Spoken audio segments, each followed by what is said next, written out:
Hi guys, we're back with another podcast, and we're talking about a really rough topic today.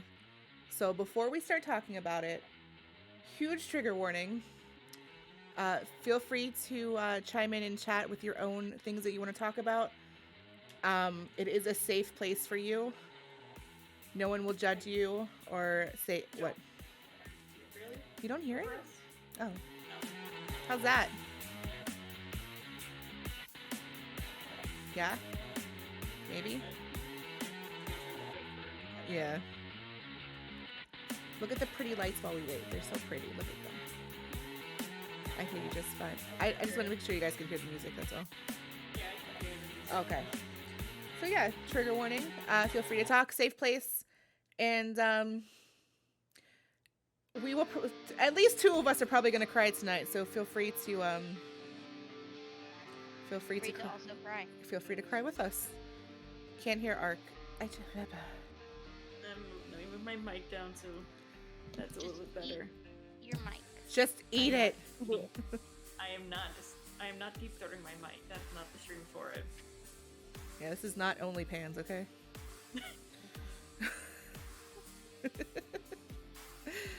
Have to keep it light. Okay. I forgot where I was. Put mic right in right place. Instead, my Blue Yeti doesn't work anymore. Hey, Penny, thanks for that sub from the other night. Or was it just now? Oh, I didn't get it. Our alerts didn't go off. Nope. That's okay. This is a good time not to have alerts anyway. Okay, thanks. All right, to start off, I'm our final kiss. I am a founder of G-Spot Gaming. And I am mentally fucked up, and that's okay. It's okay. Next. I'm Oracle Arcana. I am mentally fucked up as well, just in different ways, and I'm not even sure which ways those are. Hog. I am Timeless Storm, and I also have my own mental problems. Who am I? Jean Valjean. I have many identities, but no, I'm Twisted Nixie, and I am 8 sorts of broken.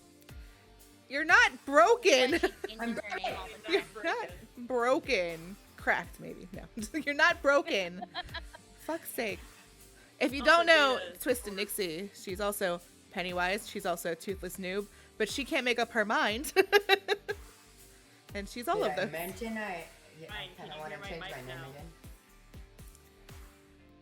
Penny, you just Only mental because full it's gonna stop. make you any more overlays if you change your name again. My butt's broken. My butt's never broken. I'm It's charging always broken. I'm charging a 10% fee if she makes me change her overlays again. So full price plus 10%. It's like the only reason I haven't changed my That's name rough. again. I think I would accept it. It's real super quiet. Here, I'll turn you up on my end. It's okay. Okay, how about now? Talk. Say something. Say you love Brian. No. Oh my God, you're loud. I love him as a DM, but no. Kiss trying to You can have say eardrums. You tolerate him. More or less.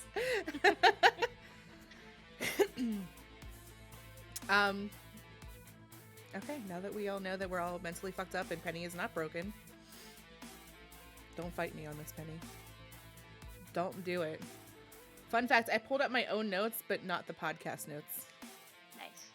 I don't have my own notes. I have the podcast notes. I am so good at helping to run this podcast that, we've done for weeks and weeks and weeks. Right? Months. Right. Shh. Since February. It's okay. No one's gonna know. No one's gonna know. Actually, that's actually pretty good that we've had this going since February. We have. We've had fun. No, I mean, we've had quite a few months where we didn't do podcasts, but that's okay. That's okay. Shit happens. We have such good It does stuff now lined up. Like, I'm super excited. We do. Okay. We don't have anything planned for December or January yet, though, do we? We can talk about Christmas. Good. And how Christians stole it from pagans. Just a whole podcast about that. Can we all dress Well- up in Christmassy outfits? Well, I was gonna say we can do something festive for that one, and we I'd can be do down. we can do pagan stuff for January because that's my birthday. All right. Bring it back. Yeah. Thomas, do you know who this? Oh, we're gonna start with a quote by Kevin Beale. I actually don't know who that is. Should I know who that is? Probably. I don't know who that is either. I just Oh, saw the good. quote and I thought it was relevant. It is. It's very relevant. I thought it was important to attribute the quote to the right person. It is. We live in a world where if you break your arm, everyone runs over to sign your cast. But if you tell people you're depressed, everyone runs the other way. We are so accepting of any body part breaking down other than our brains. And that's ignorance. That's pure ignorance. And that ignorance has created a world that doesn't understand depression, that doesn't understand mental health. So true. That is very true. My mother's a prime example. Penny's just nodding in agreement. I feel like everyone's parents. I feel like that's the generation that just doesn't believe in anything. I think my parents are good about it. It's not that my parents don't believe in it. It's that if you don't just suck it up, you're a snowflake. Okay. Yeah. Despite the fact that my dad has PTSD, and with that comes anxiety and depression, and my brother has depression and anxiety, and I've got depression and anxiety, and my oldest brother has depression and anxiety. Are you seeing a theme here? Genetic or something. Because Yeah, my mother imagine. does too. Imagine. My mom just Shocking. admitted to me, like, last time I saw her, that she may have anxiety, and she was telling me about, like, some of the things that she experienced. I'm like, hey, Mom, that's anxiety. You know how when you say I'm overreacting? That's how I feel. She's like, I am so sorry. Yeah. My mom was telling me a few months ago about, like, she's always had, like, depression and anxiety. Ever since I was little. Of course, when I was little, I wasn't aware of it. And she was telling me about this procedure she had done where they attach something to your head and they shock specific regions of your brain. And she was saying how, I don't remember what it's called. And I think you have to go in a couple of times for it. And it's like stupid expensive. And she was saying how it really helped her. And she doesn't feel so depressed anymore. But I thought that was super neat. I wish I remembered what it was called. That is It interesting. sounds fake. But I looked it up, it was legit. Electroshock therapy is just, I'm gonna say no to that. Yeah, That's basically what that sounds like, but to a That's less. what I thought too. It sounds like that, just to a lesser extreme. What happens if Yeah, I pull and, on like, these strings here? And in order to even qualify for whatever that treatment was, like, you have to show, like, that you have tried extensively, like, with pills and therapy and everything. Oh, Like, God. you have to show proof that you tried to get help and get better Interesting. before you go to this extreme, let's shock your brain kind of thing. Yikes. Interesting. I immediately thought of Shutter Island. I've only seen that movie once. Oh, it's I've so actually good. I've actually never seen that movie. It's It's on my so it's good. on my list because I just now remembered it. But oh, my camera. Did anyone else freeze? Oh, I'm sorry. I fixed. All our faces are frozen. I fixed it. It's okay. Doesn't like it. Oh yeah, there it went. Yeah. Nice It was a really good movie. We're gonna talk about it when we get into movies because it's Sweet. so relevant, super relevant. Yeah. So before we jump into games that have to deal with mental illness, what is mental illness? It is defined as health conditions involving changes in emotion, thinking, or behavior. So many things that fall under that category. Lots of things. Oh, the things. So, games. So many games that hint or just directly involve mental illness. Ark, you played What Remains of Edith Finch? Thank you. Let me pull up the video. How long is your So- video before we start? The video itself is 13 minutes, but I have it cut. That's why I have the different times. So 100, Okay. 137 is where the letter from Lewis, where Lewis's psychiatrist begins. And the thing with this letter is that his psychiatrist was urging him. He's got a job at the cannery after graduating, and he went to see a psychiatrist after drug abuse or something with it. It's explained in the letter. Okay. Before we play, what is the game about? It's about Edith Finch. Well, the main character is Edith Finch, if that's not clear from what remains of Edith Finch. She is telling a story. You find out she's telling a story to her. She's writing a letter to her child, her son, who you find out through another game, the Unfinished Swan, is named Chris, I think. Okay. But she's going back and she's learning about the way her family's died. Because all of them have met some strange or tragic end because they're supposed to be a family curse. Okay. I feel like a lot of that is more related to some form of mental illness. You can kind of see it in certain ones. There are certain ones that seem just strange, and you can probably interpret it as being, yes, a monster ate this 10-year-old girl or something like that, but she probably more likely died of eating holly berries because she was hungry and her mom sent her home to bed without dinner because of punishment or something. But yeah, there's a lot of there's some things that just scream mental health, and then the other things that just they kind of start verging into supernatural, but they're really not. Okay. Letter. All right, let me turn this Letter. off. Letter. Play.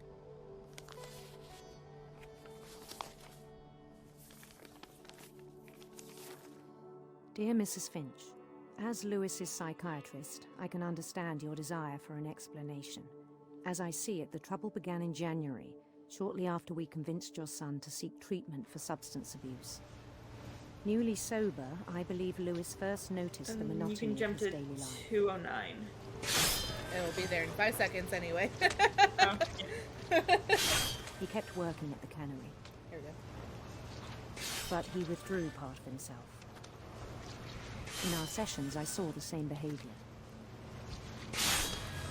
His mind began to wander.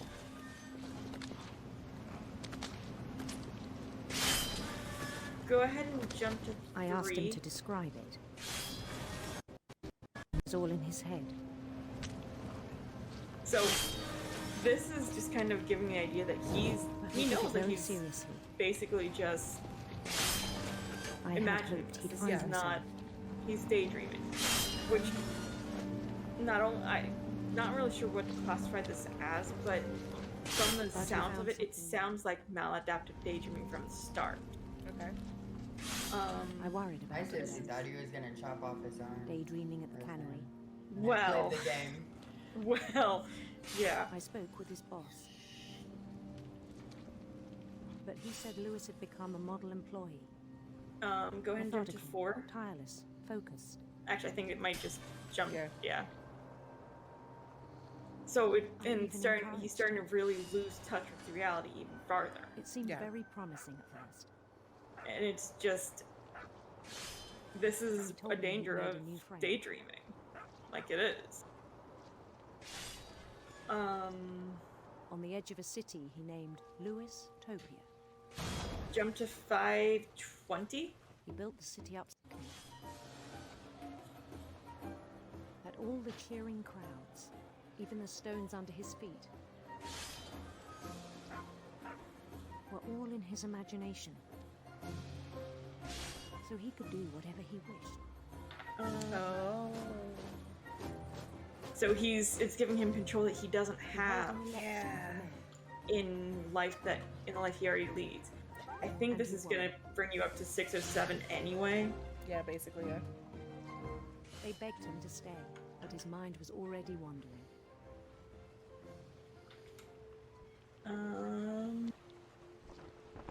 It became a game for him. So now he's already. You can barely see what he's doing. You're losing track of the sound of the Conquer a cannery. city, then Yeah. immediately push on. Go ahead and jump to 640. You, Lewis, will. Ah, I lost my mouse.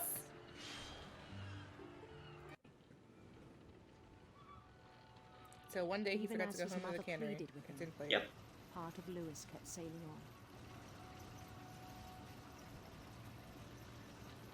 And then from 702, which this is going to lead into 702 anyway. Mm-hmm. I think this is about the point where he fully In Lewis dives Will, into he heard his rumours of- unreality, Mm-hmm. or his daydream. And it's giving kind of the idea that Beautiful this man prince. is I mean, Yeah. he's mentally ill, clearly, but he also doesn't.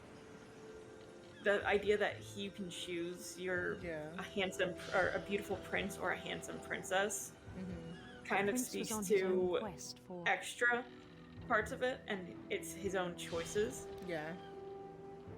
sinister serpents. This should bring us up to 810. Followed the sound of his. Oh, yeah, it's basically just choices that he makes. Okay. Because it all leads to Silver the same Heart. path anyway. Okay.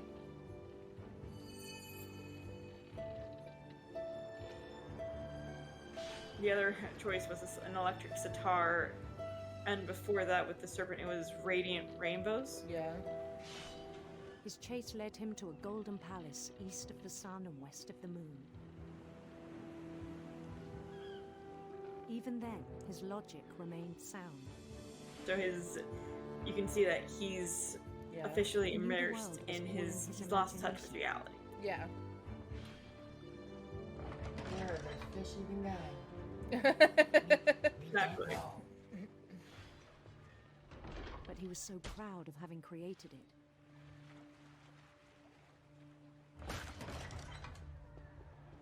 In his own eyes, he'd become something greater than a king. And I think. What is the timestamp right here? We're at 9. Go ahead and jump up to like 9:20. For someone, The real So Lewis what is that- not the one shopping. Yeah, let me go back a little bit. Yeah. for someone Okay, who'd yeah, and never known basically it success is- in the real world, I think it was overwhelming. And then it struck him that the real Lewis was not the one chopping salmon, but the one climbing the steps of a golden palace.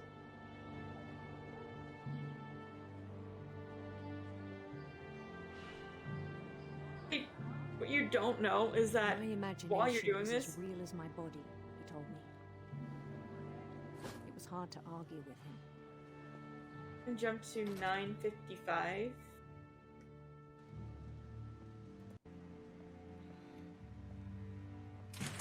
Began to forget the world we know.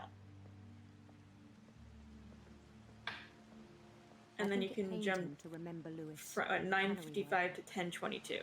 Is this clip? He began to despise the man with a royal contempt. And then go ahead and jump to 10:45. Basically through the end. I still thought I could save him. Even after he said he was being crowned king over all the lands of wonder. This. The Oh, palace would be no. packed with his companions. You see where this is going. Oh no. Because remember, this is her entire family is dead. She's the last Finch left alive. Her brother, her middle brother, older than her, younger than the oldest, is including missing. The wise Calico who'd insisted He on actually advising. isn't the unfinished swan. Okay. Like he's the king in that world. Because he just vanishes.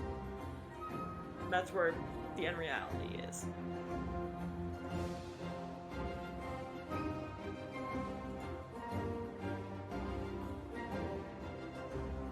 And this is just kind of giving an idea of they're faceless. They don't have faces. Yep. The only face that was at it was the giant cat.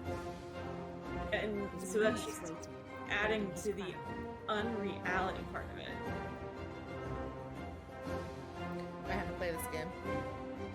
It's good. It's a good game. I just need to play.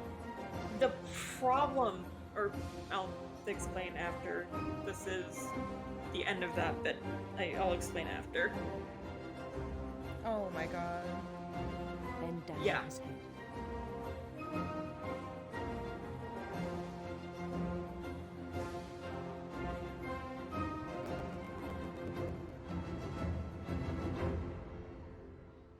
And the rest, I think. you Whew. know. Mrs. Finch, your son was a kind man who will be missed by all of us who knew him. That's dark. That's terrible. It is. And you can go ahead and end it there. My brother was really cool. I Oh. wish you could have met him. Wow.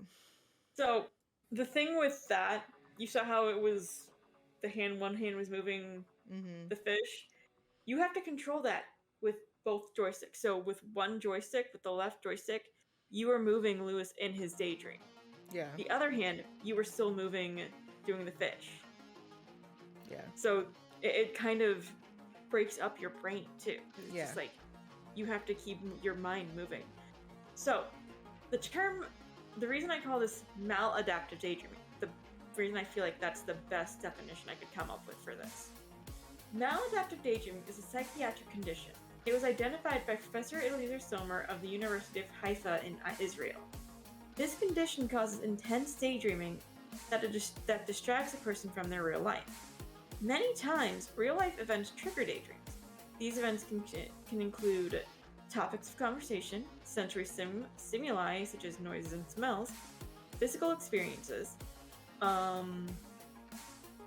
A person who is purported to have maladaptive daydreaming may have one or more of the symptoms of the disorder, but not necessarily all of them. Common symptoms include extremely vivid daydreams with their own characters, settings, plots, and other detailed story-like features, daydreams triggered by real-life events, difficulty completing everyday tasks, difficulty sleeping at night, an overwhelming desire to continue daydreaming, performing repetitive movements while daydreaming, making facial expressions while daydreaming, whispering and talking while daydreaming, daydreaming for lengthy periods of time, many minutes to hours. And while it's not really it's not recognized in the DSM. Mm-hmm. That was gonna be my question. I wonder if it's in the DSM. Let me go grab it and look. It is not recognized in the DSM. Okay, so And for people who That's might what I was not gonna know. say. For people who don't know what the DSM is, it's a diagnostic and statistical manual of mental disorders. The most current I have 4 edition. and 5. The most current edition is DSM 5. Are those It those cannot- big ass books behind your psychiatrist? Probably. Possibly. A lot of those. I can go get mine if you want. Yeah, go get one. They're big books, right? They can be. There's no, and because it's not recognized by the DSM, there's no universal method to diagnose it. Yeah. They've Somer developed a scale for it, but still. It's interestingly though, maladaptive daydreaming is often diagnosed as schizophrenia, which is what I That makes initially had sense. thought about it. That makes sense. This is what I had initially thought of when I played through that the first time. Yeah. Which this is not the first time I played through the game, or that particular part, but it is when I first was thinking about it, my first thought was schizophrenia. Yeah. Somer says maladaptive daydreaming is not a psychosis because people with maladaptive daydreaming recognize that their daydreams aren't real. Okay. So, and that also checks with everything that he was saying, that his Yeah. psychiatrist. But yeah, there's a lot of things that are just odd in that game and really good with mental health. Mm-hmm. Include especially, is this the right doc? Yes, that. But yeah, it's interesting. I have the DSM-4 TR and the 5. I don't know where my 4 is, but Yeah, maladaptive daydreaming is not in here though, Yeah. because it seems mostly harmless, Mm-hmm. but it's really not. Right. Gotcha. So, we happy few? Nope. Sensuous sacrifice. Timeless. Tell us about it. Okay, so Mostly because we have videos for these and I want to get them out of the way. Fair fair enough. enough. So Senua's sacrifice follows. Don't look at my porn. Hold on. Ooh, okay.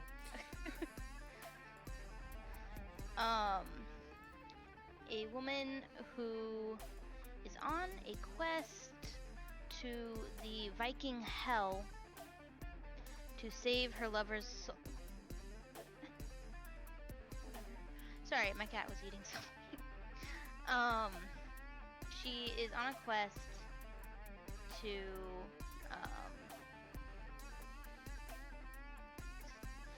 fight Hela for Okay. her lover's soul in hell because Okay. her lover got sacrificed.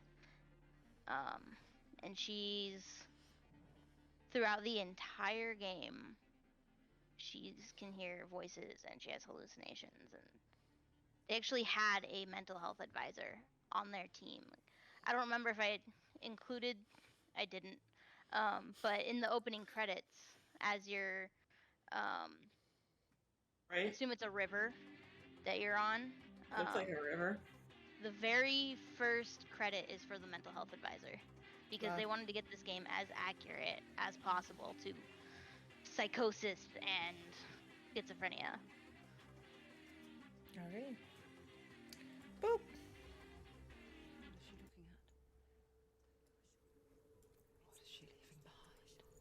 Those aren't her voice, right? No, that's not her voice. I hear her thoughts. It's not too late to get into the boat and go back. No one will judge her. No one will ever know. Oh, she heard us. There's no going back. You can't do it. So the voice is constant. Yeah. I had to Friendly stop zombie. after an hour because it was actually pretty intense. So like this part, it kind of seems like she's also having visual hallucinations. Mm-hmm. And so like the game kind of makes you question Yeah. What's real? what What's not. visually is real and what's not.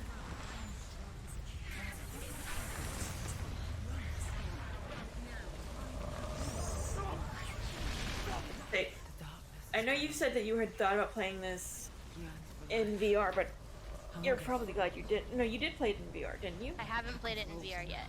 Okay, that's what I was gonna say. I know you were planning on playing this in VR. I am. I might do it. It's part of the horror. It's got horror in the tags.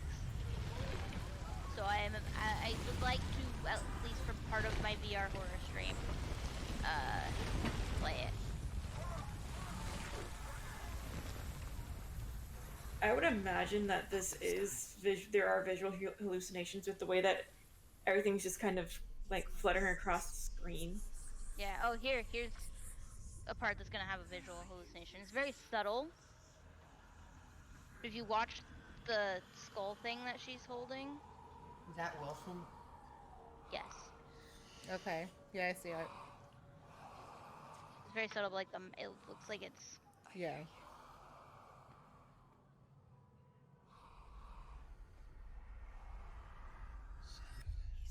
Like there's skin crawling across it or something. Like it's kind of like it's breathing or something. And the goddess Hela holds his soul. I just went right back to Edith. Mom, Oh, okay. All right. Calm it down. Oh no. Hold please. Hold please. Kiss wanted to be all up in Ark's area. I think you're in Ark's bubble. I am. Apparently. I am. What? We know. We know. We know.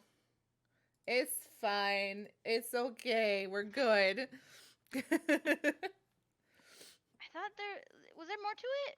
No, that was it. I thought. All right. The one that you have in the clips is only 2 minutes. Yeah. Like That 3 minutes max. Yeah, that's right. I thought there was more to it though. Oh well. So this game is amazing, and I haven't played any more of it, but it's amazing, and I want to. So schizophrenia is one of those things that typically doesn't get diagnosed until you're like a bit older, like in your 20s. And it can be brought on by trauma Yes. and drug use. And so the developers of this game not only had, a mental health advisor, but they were talking to like mental health professionals and people who have schizophrenia while developing this game to make it as accurate as possible. Yeah. And it's amazing. I do want to play it. I've had it forever. It got gifted to me, so I'm going to have to play it. I had it forever too, and like, this is the perfect opportunity to play it, to at least start it. Mm-hmm. Yeah. So for Senua's backstory, they say she's always been a bit different and seen the world differently than other people, but her trauma, she experienced a significant amount of trauma. Yeah. And that is what triggered the psychosis-like symptoms, and start to lose touch with reality, which the formal definition of psychosis is losing touch with the reality of those around you. Yeah. Which, according to Professor Paul Fletcher, we're all more or less prone to psychosis depending on how we view and experience the world, but trauma can often act as a trigger. Fair. Absolutely. Yeah, makes sense. Okay. We Happy Few. Someone tell me about the game because I have no fucking clue. It's a dystopian world Okay. where everyone's on joy. Is the name of the happy pill. Is it a drug? Yes. It's a drug. It is a drug. Okay. Okay. And it's basically required in this country. Polite that- society. Yes.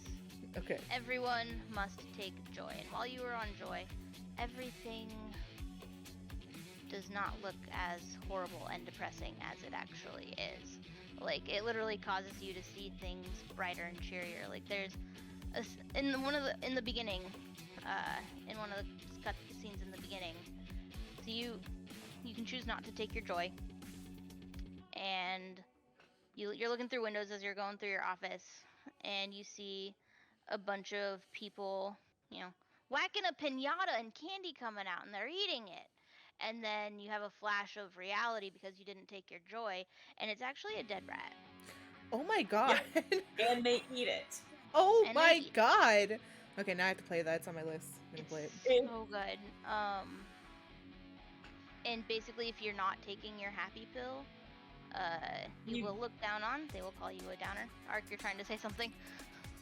I was gonna just add on to that, basically. Hi, Goku. It's a lot. If you don't take your joy, there are, I forget what they're called, the doctors. But there's doctors and there's bobbies. No, not the bobbies. The ones that forcefully give you the joy. I think Those isn't that later in the game? You actually see it in the beginning of the game, in one of the offices. Oh yeah, you're probably Oh. right. So there are doctors who, I forget what they're called, but if you get caught being a downer, like you're off your joy, is what it's called, they will forcefully call these people in, and they will actually forcefully inject you with joy. Oh wow. Like, you are It legally gives not me- allowed to be unhappy. It gives me there's a movie. It's not quite like that, but it's a movie with Oh, he's such a big actor. Oh, give me a second. Keep going. I'll figure out what it's called. But it's a movie where they literally have to take, I can't remember if it's a pill or an injection. I think it's a pill that suppresses their emotions. And I don't know what that is, but I want to watch it. it's really good. Like Familiar. and the dad stops taking it, and he works for like the government who like enforces it, and his son catches him. Oh, it's so good. Hold on, I gotta find. Hold on. Familiar.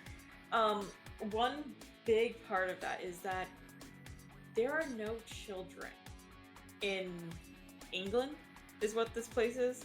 Basically. It's when we say dystopian, it's 1960s after World War II, and the Germans won. Okay. Or that's what they want you to think. Or, well, it is in this case because the Germans had tanks, which were paper mache.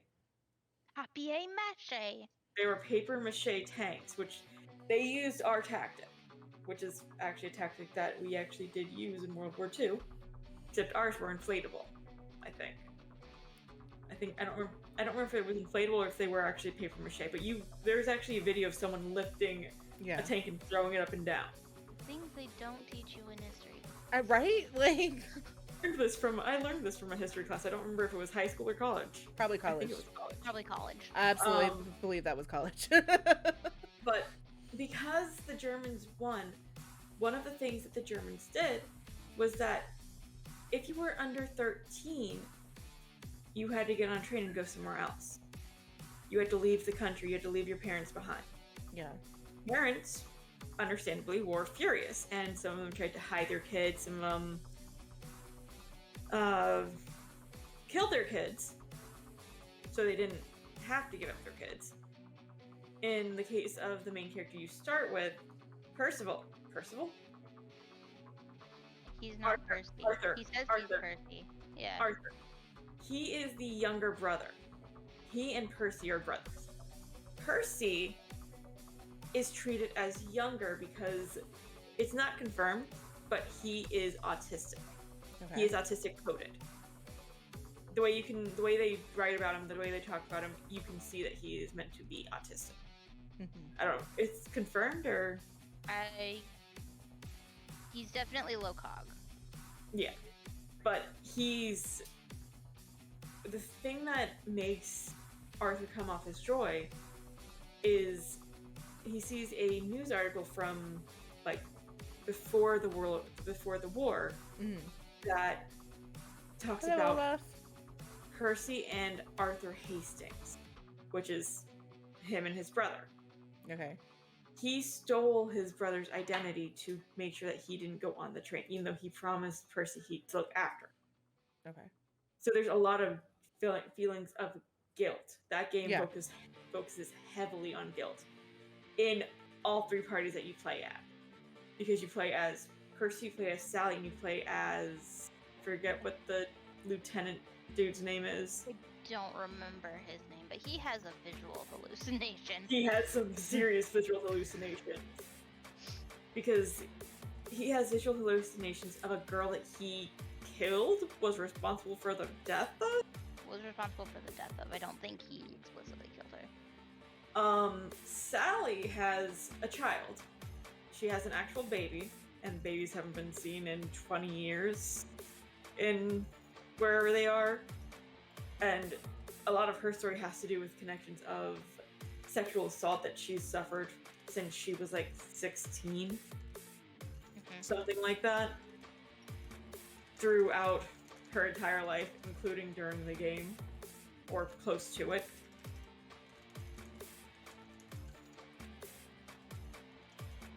But there's a lot of it. Yeah. Real quick, the movie was called Equilibrium. It's with Christian Bale. It's I've heard of that. I have heard of that. Yeah, it's set in a futuristic world where a regime has eliminated war by suppressing emotions, books, art, and music, and they're strictly forbidden, and feeling is a crime punishable by death. It's a really good fucking movie. Really good. We should put that on movie list. Remind me. I will forget in 5 minutes. Don't worry. Do it right now. While I do that, Our next topic is Spec Ops. I know nothing about this one. This is a Brian topic. I just put that in. I just put it in the Perfect. mental health chat. Thank you. Thanks, Ark. So Spec Ops, I haven't played it at all, even though Brian told me forever ago that I should play it because I love it. What And I'm is just- Spec Ops? Spec Ops: The Line is a game. Let me just pull up the game description real quick.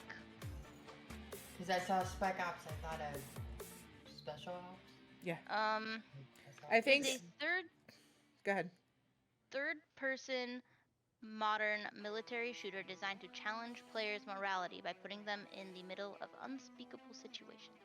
Oh. All right. Want to play that? Got it. Put it Yeah. on my list. So it's like it forces you to deal with the trauma of war. Okay.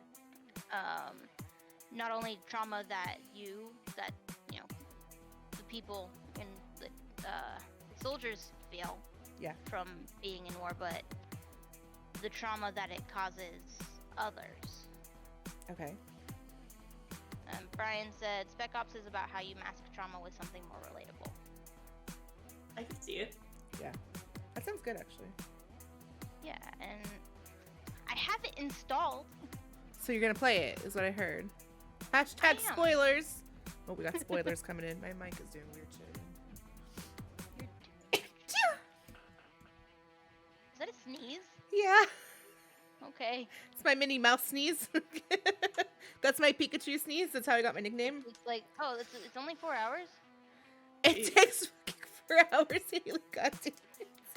I didn't know it was short. I thought it was long. I know. That's not what I said. Some other games that I'm also playing. Those that are what- really just. I think that's really the big games that we had to talk about. But Yeah. I couldn't think of any other massive games that had a really big mental health component. I mean, well, you want to talk about Life is Strange, didn't you, Haley? I mean, I can. I just finished the first chapter of the newest one, where you play as Alex, who just moved to New Haven, Haven Springs?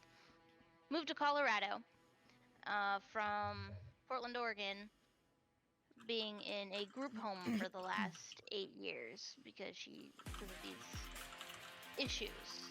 And in the game, her superpower is the power. It sounds really cheesy when you say it. It's the power of empathy, where she can read other people's strong emotions, and when they're having strong emotions, you can also hear their thoughts. And then I haven't gotten to this part yet, but I think she can manipulate them as well. Makes sense. And she can like look at objects that have strong emotions attached to them, like in the apartment you're given. There's a crack in the wall, and you can focus on that and find out possibly what caused it, or the things that led up to it being there. And I'm really enjoying it so far. Life is Strange just deals with a lot of topics. I so good. discount the phrasing empathy, because empathy on its own, even if it's not the wibbly wobbly of an actual superpower, empathy is a super important thing, and it can get you in a lot of doors just by having the slightest bit of empathy and knowing what to say to someone. I mean, I learned at my last job, which you think I would have known this already, and I felt kind of silly that I didn't already know it, but empathy is a learned skill. It's something that people have to learn. Yeah. Because I had students, I love all my students, I hope they're all doing well. But a lot of them just don't have empathy, because you could say, they're laughing at something that they probably shouldn't. Like somebody got hurt or whatever, and like, ha ha ha, that's so funny. It's like, okay, but like, What if that happened to you? Right. And then people were laughing at you. I wouldn't care. Yeah. You wouldn't care. Yeah, I wouldn't care. It's been a long while since I've taken a psychology class, but one of the things that shows on a developmental scale is that your brain goes through different stages of development. Obviously, that's common knowledge. It's that there is a stage where it is just, I forget what the phrasing is, but it's like self-focused, very selfishly minded. It's just focusing strictly on you, and that you stay in that stage for a long time when you're a kid. Like you have that point where you're, I don't remember it, like I said, it's been a long while. The last time I took a psychology class was like 2013, so it's been 8 years. But you have the different stages, and that stage is, I mean, I know it's supposed to be younger, but it seems like that stage is moving later and later in the different generations. I think that's just because kids aren't learning how to be empathetic as early. Like, I feel like I've always been a super empathetic person, even from a super young age. Like, I've been able to, you know, take a step back and think, oh, well, how would I feel if that happened to me? I wouldn't like it very much, or whatever, you know. Right. And also, Then, it is up to the parents to teach that, but it doesn't mean it will stick. Because I can say, like, Killian's really good, and he's young, about, are you okay? Like, is everything okay? He doesn't laugh when people get hurt. He laughs when he hurts himself, but not if, like, someone else gets hurt. He's immediately like, are you okay? What hurts? My oldest nephew's the same way. He is very empathetic. He's always been his entire life. But his brother, not so much. But obviously, they were raised by the same person. So it's weird what certain kids pick up and what other kids don't. Yeah. Brain chemistry too can be a big absolutely. part of that. And side note, Nature versus nurture. Yeah, and side note, their dad has a mental illness, but it's just weird how it comes out in the younger child, but not my oldest nephew. Yeah. What was that? What we did? Oh, Life is Strange. Movies. Okay, so no one maimed me, but I've never seen Girl Interrupted. I had it on at one point. I was watching it with somebody, and like it was so late, I passed out. But I heard it's a really good movie, so someone else got to go into detail. I think you would love it. What I saw of it, I really liked. I just multiple times. It was years ago, and I've never seen either of them. Okay, there's two. Yeah, One Flew Over the Cuckoo's Nest. Oh, we have more movies than that. I thought you meant Girl Interrupted specifically. Yeah, I haven't seen. Only one Girl Interrupted. I haven't seen that one either. Yeah, I would like to watch it. I would probably more likely end up reading the book than I'd read the movie. Read the movie. Girl Interrupted is like a really thin book. The only reason I say that is just because visual mediums, when I'm doing something else, I get very distracted. But if I have a book, I focus on the book. I get that. Girl Interrupted on our movie list, please. Thanks. I think The only it is way I on the movie focus list. on a book is if it's like an erotic book. Oh my god. You would. You and your smutty books. Hey, smutty books have really good storylines sometimes. You just gotta find the right ones. Yeah, what about yours, Miss? I What? didn't say they don't. What about your smutty book? It has a great fucking plot, first off. Your How are we vampire supposed to know smutty you won't book. let anyone read it? Your vampire I smut. had to rework the first and second chapter. Yeah. So, one movie I recommend, my mom and I just watched it recently, was, I think it's on Netflix, 4 Good Days. Interesting. About It's with, Mila Kunis and, Oh, my I God, did see it on famous Netflix. too. I can't think of her name, the mom, older lady, but, it's about a heroin addict. Okay. And she has to stay sober for 4 days to get a shot that will help her not get a high from heroin. Mm-hmm.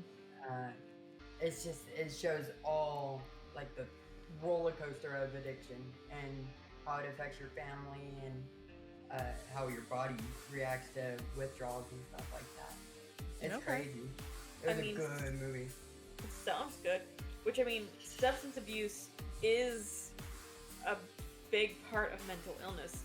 And correct me if I'm wrong, Haley, substance abuse is now in the DSM-5? I think so. Let me just look. I mean, I figured Let since me you brought it just over, check. and I figured since you brought it over, I might as well ask. I feel like it is. Yeah, In there's the a whole section on DSM-5? substance-related disorders. Yeah, it's what I thought. We'll have to put that on the list. I did see it on Netflix. I was gonna watch it. I haven't yet though. I feel like gambling addiction is in here too. Girl Interrupted. Let's swing back around. What is it about? Yeah.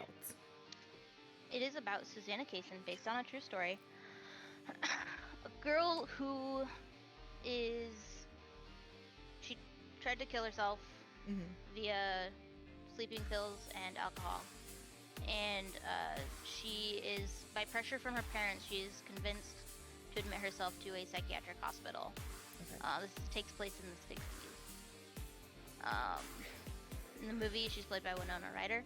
Mm-hmm. And it's about her experience and, you know, the people she met who were also patients there.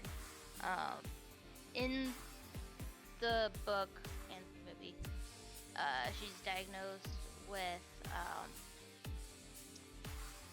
I think depression and borderline personality disorder.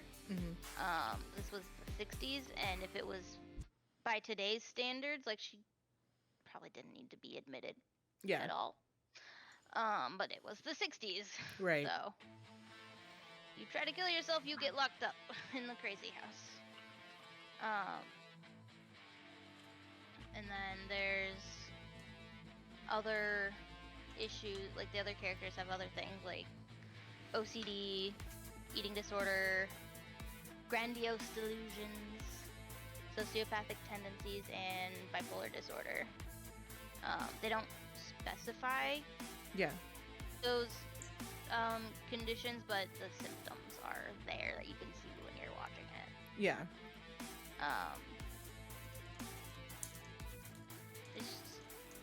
I feel like it does a good job Mm-hmm. portraying what it was like. Yeah. In that time period. Yeah. Mental hospitals in the 60s. Alternatively, we have One Flew Over the Cuckoo's Nest, which this article I found actually says it hurt mental health. It's still a classic book, Yeah. but I think so. The movie was 1975. Did the book also take place in the 60s? Not sure. Let's see. To the Google machine. To Google. But basically, Cuckoo's Nest, R.P. McMurphy was claimed insanity. Mm-hmm. Originally published in 1962. Okay, so this one also takes place in the 60s. Okay. Which shows kind of an opposite view of mental hospitals during the time. Because in this one, R.P. McMurphy was a petty criminal and feigned insanity so he could get out of a prison sentence and was put into a psychiatric facility.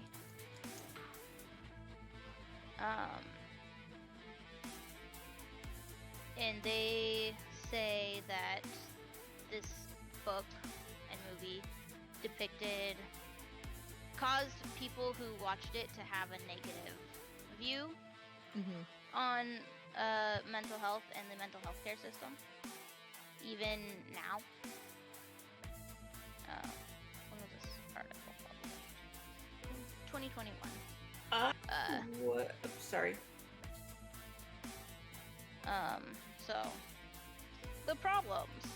While Jack Nicholson's McMurphy builds a loving relationship with the other patients at the facility, showing their struggles and triumphs within a system and society that often neglects their true needs, The over-dramatization of patient treatment had long-term consequences to the psychiatric community. In particular, the film's brutal representation of electroconvulsive therapy, or... Because in the movie it's depicted as something used as a control mechanism, for, like, punishment, when that is not what it was used for. But the fact is that there's lots of cases where it has been used for Yeah. that, but they just Yeah. don't want Yeah. to admit it. I would actually agree with that article. Like I said, I haven't seen it myself. My ex, when she was in school, she actually had a psychology class where they watched that movie. And her professor of that class there was a lot of things that did not seem kosher. And part of it was obviously that movie and its implications. Considering this person, my ex, was bipolar and she's autistic and the comorbidity of autism, ADHD, bipolar. Yeah. You can kind of see where she's like, I'm not liking where this class is going. Mhm. Yeah, this,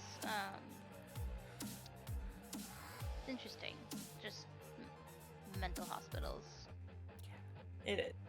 Because back, like, you could get locked up in a mental hospital for being gay. Yeah. Like, You they knew you were gay, like, you must be crazy. Conversion therapy. Actually, they And touched yeah. on it. They touched on it in American Horror Story season 2, where one of the main characters, Lana, is a lesbian, and that's what they committed her for because they didn't want the real story getting out about what's going on in the place. So they committed her for being a lesbian, and then in order for her to get out by the one therapist, who, spoiler, it was also a serial killer, he put her through conversion therapy, and it was brutal to watch. They touched on that in the series in Ratchet as well. Yes, they did. And Played by the conversion same person was the main character. And conversion therapy still a thing today. Yes, it is. Absolutely. just I do. Go ahead. I do have some mentions that I did not put on our list. that I I wanna talk completely about. forgot what I was gonna say, so I'm sorry. no, you're good. Yeah. Hysteria was another big one for I've getting. been thinking about that. Women got that. Got. That's The what I was- wandering uterus. That's what I just remembered as we were about to move on. But yeah, hysteria. Women who were hysterical got locked up in mental institutions or sanatoriums all the time, too. Just For our what? monthlies. For I'm what, a so week? glad I don't have that anymore. For what? Was it like a week or something? I don't remember. Probably. Yeah, something around then. This has nothing to do with mental health. I just want to touch upon how fucked up any kind of physical mental health, how it was handled for women. But back in the Jack the Ripper times, Yeah. I feel like that'll be another podcast altogether. actually think we should do one on like serial killers. Like, Yeah. this I'd be isn't down. it isn't about Jack the Ripper, but it was during that time period. Women were thought that in order to get pregnant, you had to have an orgasm. So if you got pregnant by rape, it wasn't rape because you had to have an orgasm, so it was consent. Also, if a husband could take his wife to the doctor to say, she's not orgasming, and the doctor would manually stimulate the wife to create an orgasm to say if it's her fault or the husband's fault. It was always the woman's fault, obviously, but Of course. yeah, that's a thing. That was a thing, yeah. Early not technology. Early medicine, man. I Yeah. mean, granted, early medicine also gave us vibrators, so Yeah, to treat the hysteria. Yeah. So, It I treats mean, my we've hysteria had- just fine, okay? we've had vibrators since 1800s, so Wasn't it originally bees in a tube? Yes. there was that. There was a chair with water. I think it was electricity. Could you imagine that conversation? Can you go catch me some bees? Why? I'm gonna stick it up my hoo-ha. I'm scared right now. I've never heard the bees in a tube though. It was bees in a it was like a hollowed out not Can squash. someone please clip that about Kiss's hoo-ha? Wasn't my know what hoo-ha. to do. That's her hoo-ha. Get with the times, It's a Penny. bit about Hoo-ha. Kiss's I forget, but it was a hollowed out like gourd that I they can would put see it. the angry Yeah, I bees think- in. Gourd, Just like- shake the gourd. The Wow, things for women this- had to do because men Wow, for couldn't. this- No, I'm just kidding. For this being a mental health episode. We just had it. We have to make it lighter. It gets a little too. I mean, Dark. It's gonna get dark as we go on. Yeah. So I did put this one on, but there's like a couple other ones I want to touch on because they're not as long. Is anyone watch Grey's Anatomy? Nope. Highly recommend. It's so good. I'm not a big drama person, but like it's a really good show. But in season 10, I think it's either the beginning of season 10 or the end of season 9, one of the main characters, Miranda, she's an attending.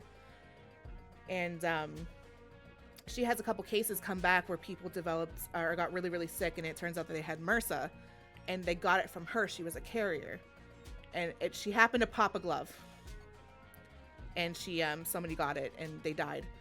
And after that happened, there was like this big thing with lawyers and stuff, and obviously she wasn't at fault because she didn't know. It wasn't her fault. She was a carrier. She developed OCD from losing her patients, and it was a constant thing where she would wash her hands like 8 times, which if you don't know how long it takes to sterilize your hands while you're going into surgery, it's a long time. And she would wear like 8 sets of gloves, and it was this whole issue for a couple seasons. And then like it got to the point where they were trying to do therapy, but she refused it because she was so afraid of infecting somebody. And then somebody needed like emergency surgery, and it kind of like snapped her out of it, but it took a while.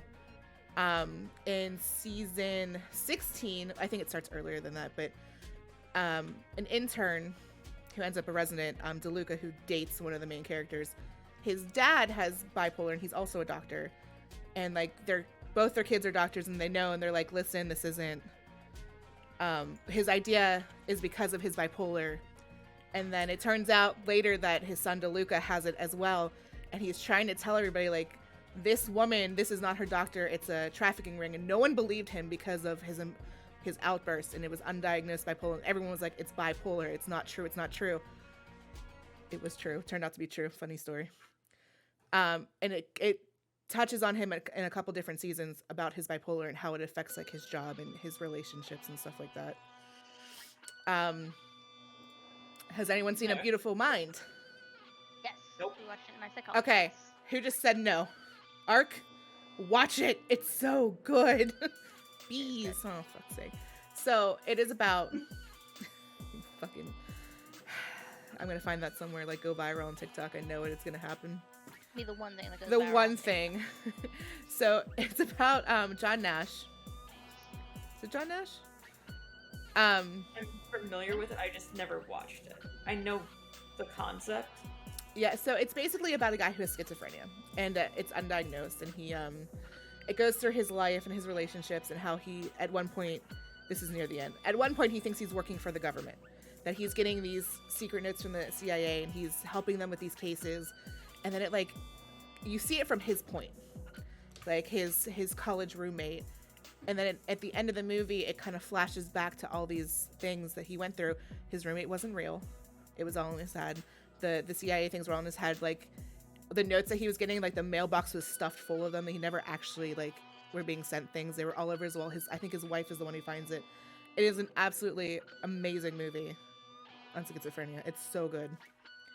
I cried, I think, the first time I watched it. It was really, really good. Sucker Punch. What? I would say Memento is another really good movie. I heard that was talks good. about- It's so good. You basically watch it in reverse. Oh, really? Okay. Oh yeah, Memento. Yeah, that one. I haven't seen it. That I'd like one's to. fucked up. That one's fucked up. It's so good. It's a Christopher Nolan film, Okay. so you know it's gonna have some kind of mindfuckery, and it has some fucking mindfuckery. I watched that for a film and lit class, of all things. We'll have to watch it. It's good. Strange. Strange, but good. We like strange. Sucker Punch. Anyone seen Sucker Punch? Brian showed me Sucker Punch, right? Did you show me Sucker I've Punch? never Yeah. seen Symptom. It's a I've Zack seen it Snyder movie, so you Well, know I've it's watched- good. I've That's watched a bits and pieces of it. Blonde chick with handlebars, right? For Yes. TikTok. Yeah. It is. They don't actually come out and say it, but the main character has like undiagnosed schizophrenia. Basically, it starts from her mom marrying this complete fucking scumbag, and when her mom dies, he thought he was gonna get all her money and her house and stuff instead of her daughters, but she left it all to her daughters. So he tries to rape the oldest, and instead goes to the little girl, and when she's trying to protect her, she accidentally kills her sister. So he takes her to this mental health institute and bribes the guy to get her lobotomized. Obviously it doesn't take place anytime now. It takes place in like the 80s or something. And you follow the main character. Her name's Baby Doll, and she basically disassociates, and instead of being in a mental health institute, she thinks she's in a brothel. And then it goes deeper and deeper. Like every time that she has to do something to escape that she's trying to get, she goes into another fantasy of how they did it. Like they go through fighting dragons to World War II, I think, with like zombies and cyborgs. It's really good. It's really fucking good. But and then there's other characters. I think Vanessa Hudgens is in it. And Jenna, I can't remember her last name. She's in it, and they all have like their own issues that they talk about and how they ended up there and stuff like that. And like it's kind of neat because at the end they kind of go back and like what she did in those worlds and how it actually affected the real world. It's really good. Highly recommend that one too. No one got it though at first. I feel like a lot, like my mom even said the same thing. She was like, I don't know what just happened in this movie, but it's really good. I think the last one is Shutter Island. Shutter Island is interesting. I love that movie. Leonardo DiCaprio, yeah. Leonardo's such a good actor. It was like marketing he like disappeared. I love him in What's Over Great. He like disappeared after Titanic and then came back with a vengeance, and like all his movies were That's 'cause he amazing. drowned. They were so good. But in Shutter Island, he's a detective who is investigating a missing persons on an island where this institute is with his partner, and as it goes on, like he's noticing all these discrepancies in their stories, and magically they find her, but then he's talking to people that don't actually exist, and then spoiler comes around full circle to he is actually a patient at this place, and they were role-playing this fantasy that he has, so he's not the monster that actually killed his wife because she killed their children. It is incredible. The ending got me. I like was so upset at the ending where they pretty much were like, okay, if this doesn't work, if your mind does reset and you believe this fantasy, we're going to lobotomize you. And when his partner, who is his doctor, asks him, he basically answers as if he was this person that he thought he was.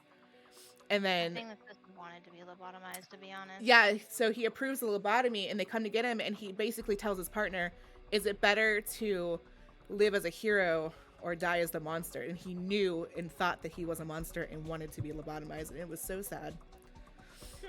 It was so good, though. It's like a horror thriller. It's not really horror, but like a thriller. It's really good. I can't think of any more movies because I'm just going on and on about movies. There's so many good ones. Leonardo DiCaprio and His movies are so good. mental disorders. He was in What's Eating Gilbert Grape Yeah. as a child with Johnny Depp, and he did such a good job portraying a kid with I want to say autism. I think That so. That sounds People thought he actually had it. Like, that's how good of a job he did. He was so like, what's the word I'm looking for? That movie was Underappreciated as an actor. Like he is tragic. Yeah. amazing. The fact that it Yeah. took him so long to win an award upsets my soul. Right. And Will Smith hasn't won an award. That blows my fucking mind. Speaking of Yeah. Will Smith, since he is an actor, I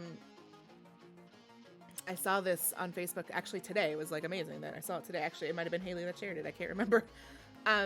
It might have been, I don't know, it might have been somebody else, but they talked about how there was a picture of Will Smith going around when he was crying, and people were making memes about it. And like, if that doesn't show how like men's mental health is not taken seriously, like, it's sad. That's later though. We'll talk about that a little bit later. We are at our own issues, guys. Are we at Yay! Are we at language and suicide? No, that's later. Oh, okay. That's after we all explain what the hell our issues are and why we have problems. Yeah, it's on there. It's on there down at the bottom. Not at the bottom. I figured we'd tie that in to when we start talking about like seeking help and getting help and... Fair enough. Yeah. Good idea.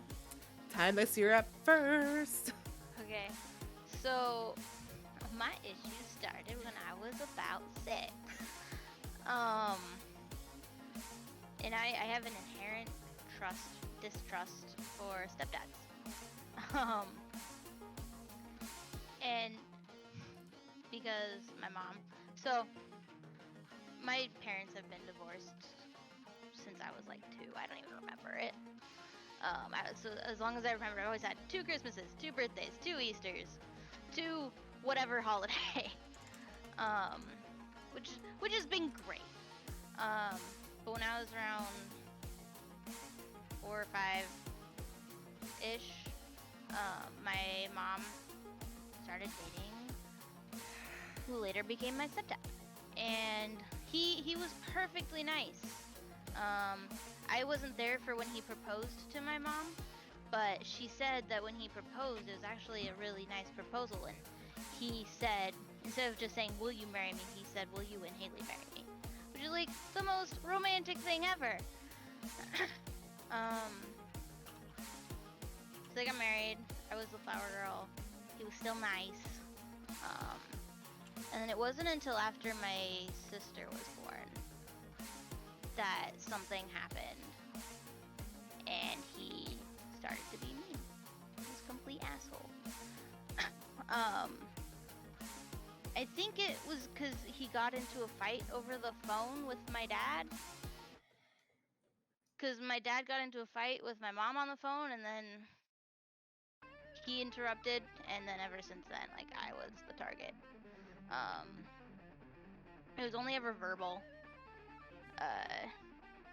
He always liked to...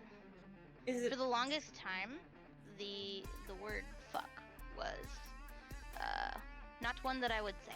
And I would sometimes ask my friends not to say it, because it made me think of him. He was always just... He was nicer to my sisters, of course. But the thing he called me the most was dumb shit. So that, like, I've gotten over the fuck thing. I'll say fuck. You've heard me say it. But that other word is still, like, it's not a huge trigger, but it's still, like, I don't like it, and can totally kill any positive vibe that I'm having, depending on the situation. Did you put sugar in his gas tank? Banana in his tailpipe. I didn't know that was a thing back then. I'm not saying to saran wrap his car, but I mean, do it in the winter, then dump some water on it. Is it possible that he started treating you differently because he now had his own daughter with your mom? That's possible. I mean, because that seems like that's, I mean, I know that's a thing that happens. As soon as you have your own actual family, the part of the family that doesn't actually belong to you, and it happens a lot of times, you start regarding as lesser because they're not really yours. They're a reminder that the person that you love had a relationship before you. That's possible. I mean, and that could combine with the argument he got into with my dad. Yeah. like those two things combined could definitely be a factor for why he did that. And then I actually got to a point where I would draw violent pictures of him getting hurt. Cause I've never been a violent person. Yeah, you don't strike me as a violent person. Hello? That scared the shit out of me. I'm not.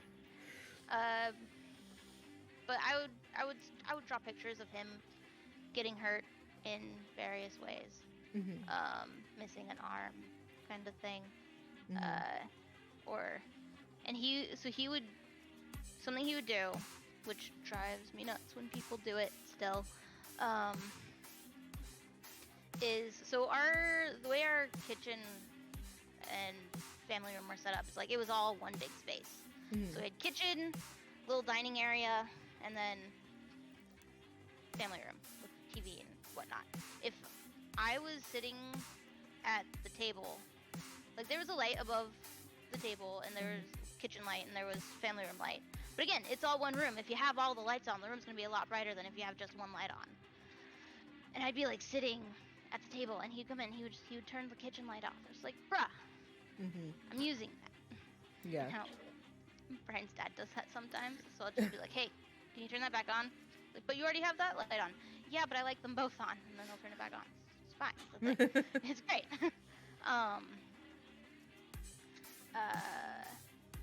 So like, there's still like little things that give me just reminders of him that just bug me. Yeah. And when I was a teenager, junior or senior, I think, probably a junior, he had moved out at that point. Finally, 8 years later. It was more than 8 years at this point, but that's how long he lived in our house and was treating me like that. Was about 8 years, from 6 to however old I was. And he came over to my mom's house for whatever reason. He was picking something up, and I was there. And he apologized, and I wasn't sure how to take it. I had a lot of anger and hate towards him. Absolutely. I still don't like him. I will never like him. But I don't wish him to be dead anymore. Progress. Yeah. And I don't know if I don't know if I forgave him. Especially because like he's like done things, not to me, but just things that have shown that he hasn't changed, or at least as of a few years ago.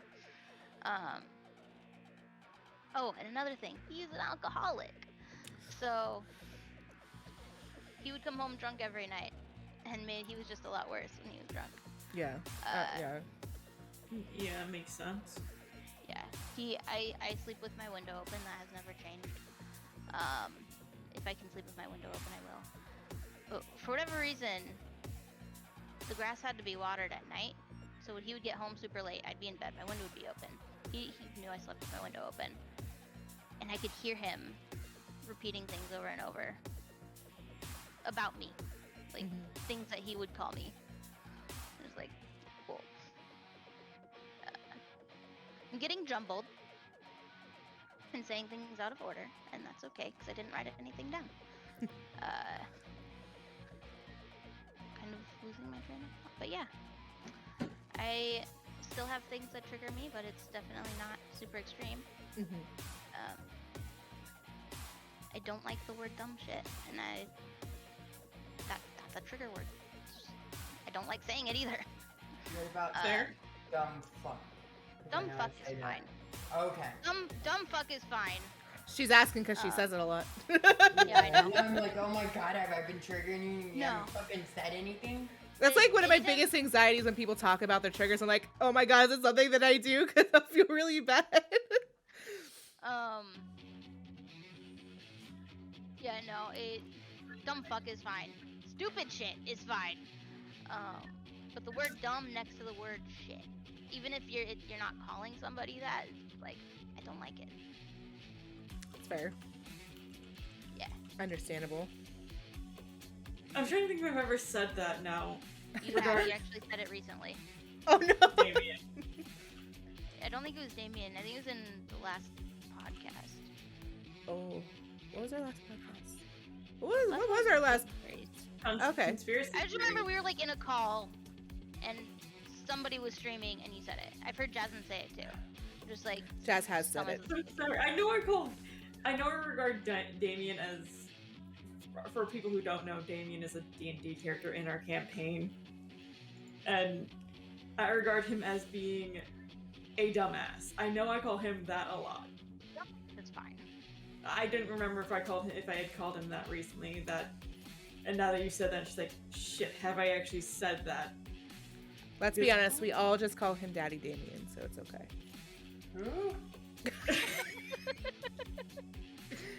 Her Ark's D&D character. We call Ark's character Daddy Damien. No, I did not start it. I did not start that one. No, nope. That was actually Raz. I think that started that one. Yeah, I'm pretty sure it was Raz. But I Raz starts everything like that. I'm pretty sure he started the tail shit too. No, that was actually from our first practice. Yes. That was our first practice thing that started the tail. I blame Brian though from the dwarf NPC that was saying shit about the tail. So we'll just blame Brian. Yeah. We'll just blame Brian. Oh yeah. Penny, I do believe the mic it's over to you now. Oh wait. For Daddy Damien, I think, or the tail thing. The tail thing. The tail thing with Damien. With the dwarf that I don't remember. It was the next morning after something had happened in a tavern, and I snuggled you because I was drunk. Parents like, what'd you do with the That's tail? all you did? You didn't cup a film? Well, there was. I was too There drunk. was a tail involved. I think it was on our way to meet Ahab the first time. It was. After the first time. It was. Anyway, yeah, Penny's on deck. Penny, you're up. Tell us why you think you're broken, Penny. A lot of reasons. Okay. Extra So- trigger warning here, because I feel like the next couple of us have some deep-seated issues. That's why I went first. I feel like I have the light issue. And as you guys know, I usually don't hold back, but from all that we were talking about, the movies and the games and stuff like that, I thought what subjects we chose, we were supposed to do a bunch of statistics and stuff, so I started adding long-term effects of childhood sexual abuse. Should I not read that shit or no? Is it just me? Mostly reflected on what you deal with, because it's something that you personally battle with. Okay. Okay. Well, I also went into some statistics about mine too, so it's okay. If you have some, just don't make it all about it, because it might not necessarily... Look up statistics. It just might not necessarily relate to you. You know what I mean? everybody, this is my first time on this podcast. Yeah, it so is. And we're happy to have you. We are very happy to have you. I have no clue what I'm doing. I'm just kidding. I love your face. Yeah, I am Pennywise or Twisted Nixie now. Yeah, don't fucking change it now. But it's already fucking changed. I was No. thinking about going back to Penny. I will fucking murder you. So I am First- Twisted Nixie. For legal reasons, that's joke. Yep, that's a joke. Yes. They don't even live in the same state. It's fine. Oh yeah, TOS. I will metaphorically murder you. Will you let me do There an you go. introduction? I want to introduce myself. No! I will take my denture out and fucking throw it at you. She is wifey. That's all you need to know. Okay. I'm a recovering drug addict, alcoholic, and I was molested by my brother since I was 6 years old. So my topics are molestation and addiction. So I'm not going to go into the long-term thing. But amazingly, if you get touched when you're young, it has long-term effects on that individual. So basically, I guess I'll give my timeline. First incident was when I was 6, and it was with my brother, my middle brother, and he was 13-ish. My mom found out because I was telling a friend of mine that my brother was touching me, and her mother overheard and told my mom. My parents' solution was to put me in therapy and just leave my brother alone to do teenage things. My parents taught me at a very young age to ignore how I feel and that this is normal, and just to brush it under the rug.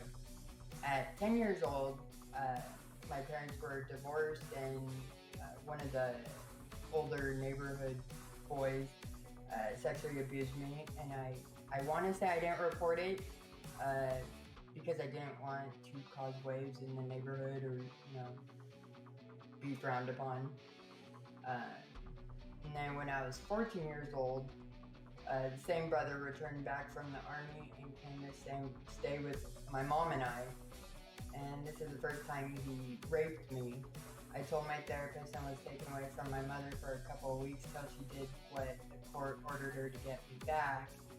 And then when I was 23 years old, he raped me again, and even at that point, I still questioned if I should voice what happened, since every time before, my parents would call me a liar or did nothing about it.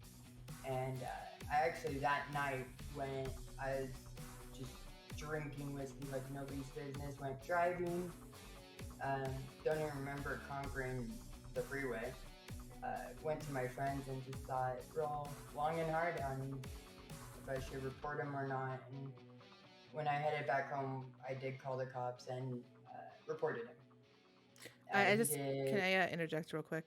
That seems to be like a huge issue with parents, and not necessarily. I'm not saying it your mom. Like, I'm not trying to like dog your mom, but I'm like, you hear about it a lot with kids that were molested by family members, that the parents or the adults in that situation, your guardians, are always like trying to hide it, push it on the rug, and like victim blame or Yeah, like I knew a girl that she was being molested by her dad, and her mom and dad were doctors, well-known doctors, and so what her mom did was actually put a lock on the daughter's door to keep the dad out.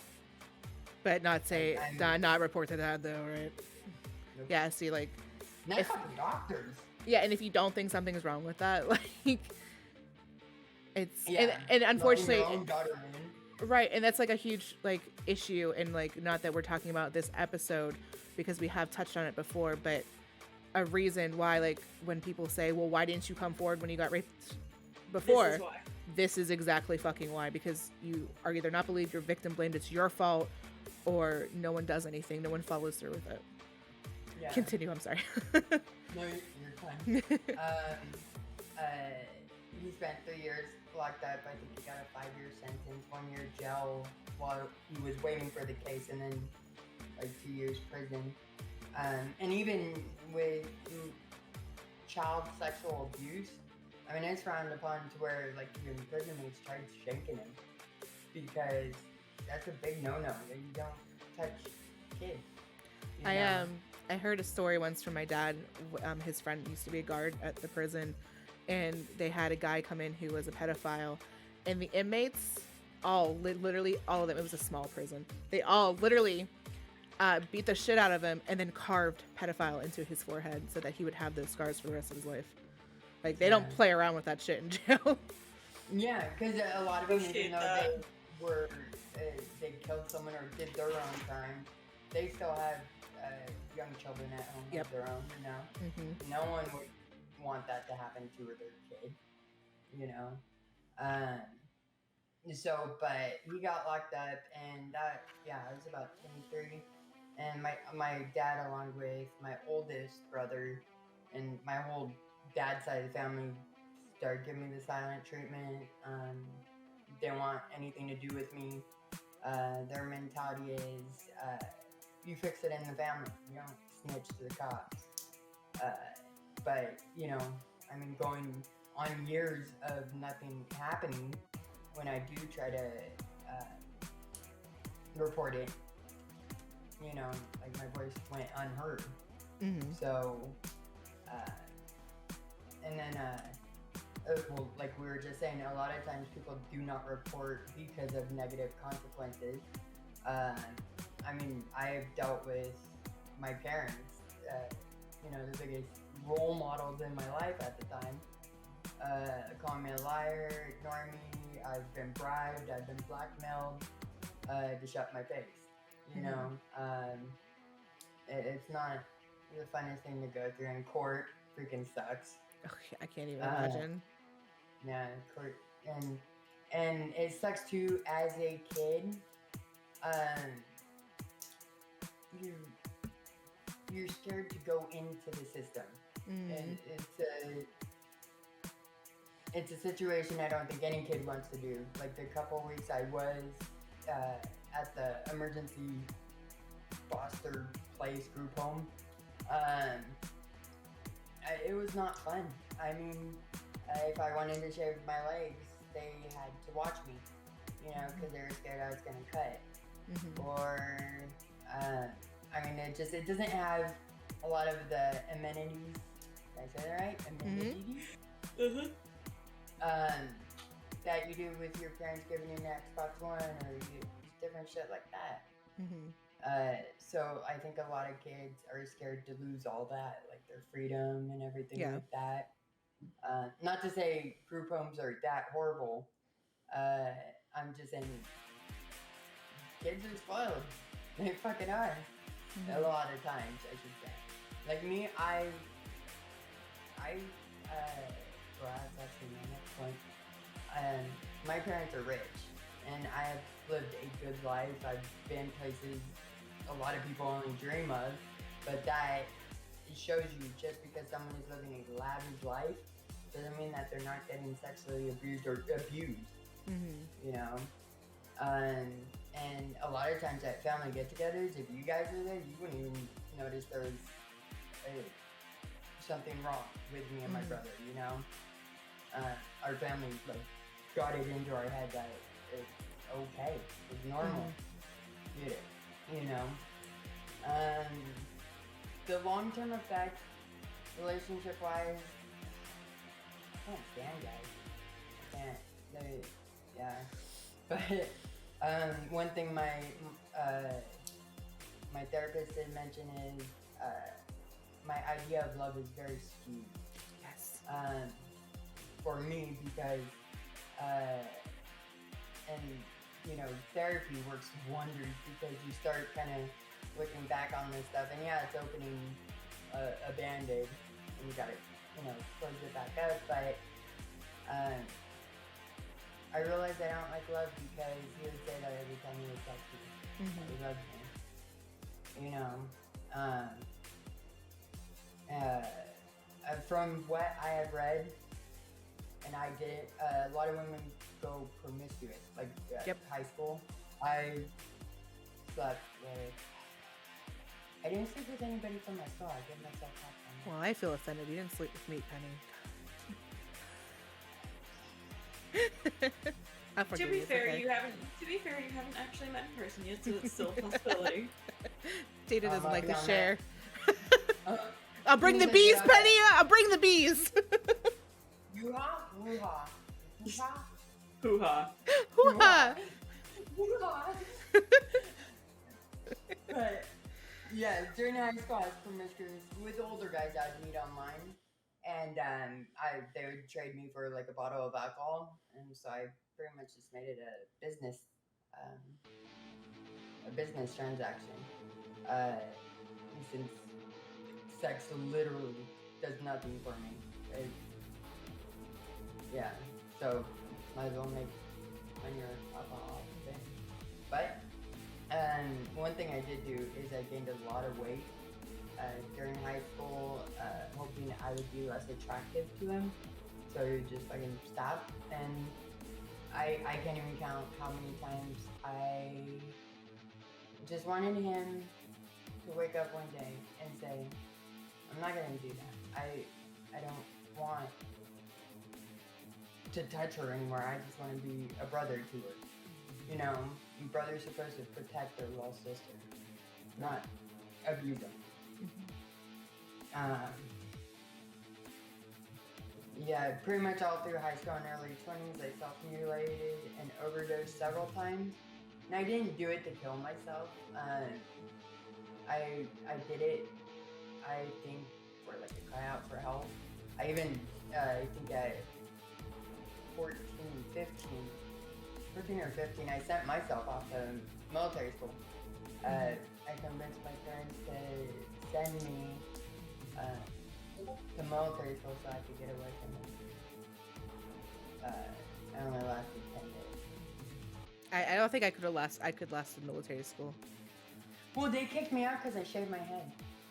They said it was self-mutilation. I said, What? I'm trying to do the G.I. Jane shit, dude. What? I'm trying to get in the field. Self-mutilation. I have for never sure. heard that. Oh Because my god. The girls are not supposed to shave their heads. Oh my god. Interesting. Yeah. But, so, my word of wisdom is report if you are being abused, if you are able to. Have a support system, that is key. Groups, individual therapy, I mean, there's hotlines, stuff like that. And it doesn't make you weak, by no means. I don't even know how that stigma came along with that. Like, if you report abuse, why should you have negative consequences for that, you know? But, I mean, therapy has helped me immensely. I cannot stress that enough. I mean, you guys wouldn't even recognize me when I was younger. I was a sensitive goddamn hoe. You know? I was just going to tell you about that, Kiss. What? That she a sensitive hoe? I am a sensitive hoe, first off. No, the screen was on the wrong thing for the middle part. Oh. But, yeah, my younger years, I was always submissive, sensitive. Will you put him out? I mean, if you ask nicely, I'll put somebody out for you. It's okay. I was trying to mute my mic. Unmuted it. Sorry. I had no sense of self-worth, self-destructive, all that shit. I mean, my older brother, he would tell me, shut the fuck up, you don't know what you're talking about, and I'd cry. Oh god. But yeah, since I started therapy and doing the steps and actually putting forth effort to find inner peace and, you know, just actually work on myself, I feel a lot more confident. I actually am okay with telling people, especially men, no. We love a confident queen. Yeah. And I stay true to myself. I am fine disappointing people.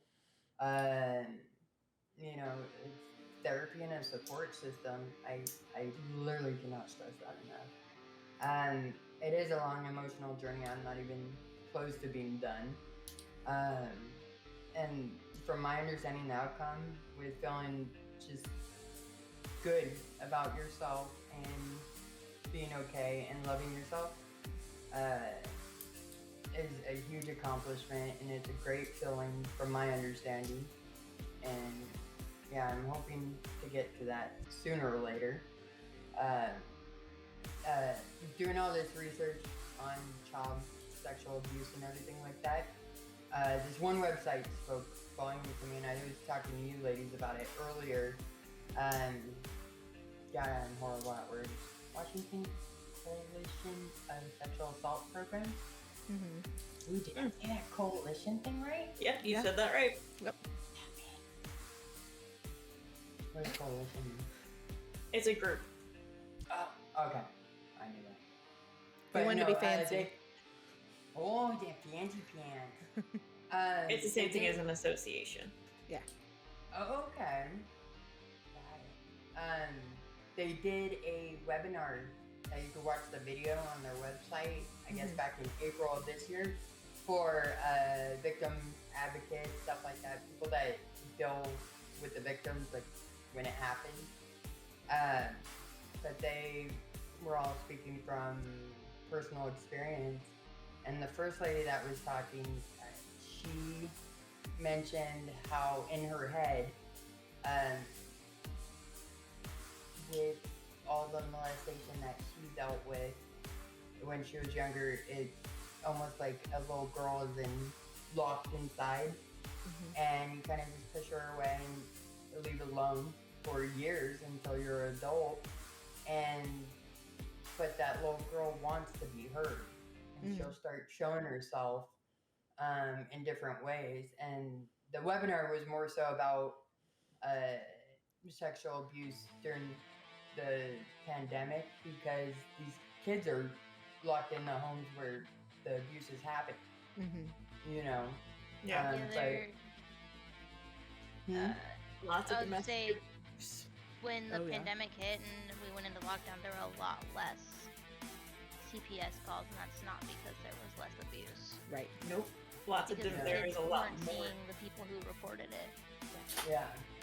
Lots of domestic abuse too. Yep. Yeah. Who's keeping account on how many times I've dropped my pen? But so her metaphor, her talking about this little girl, she said that, this little girl started kind of running rampant in her home when they were locked up for COVID, and it was kind of weighing on some of her relationships with people that she has, different stuff like that.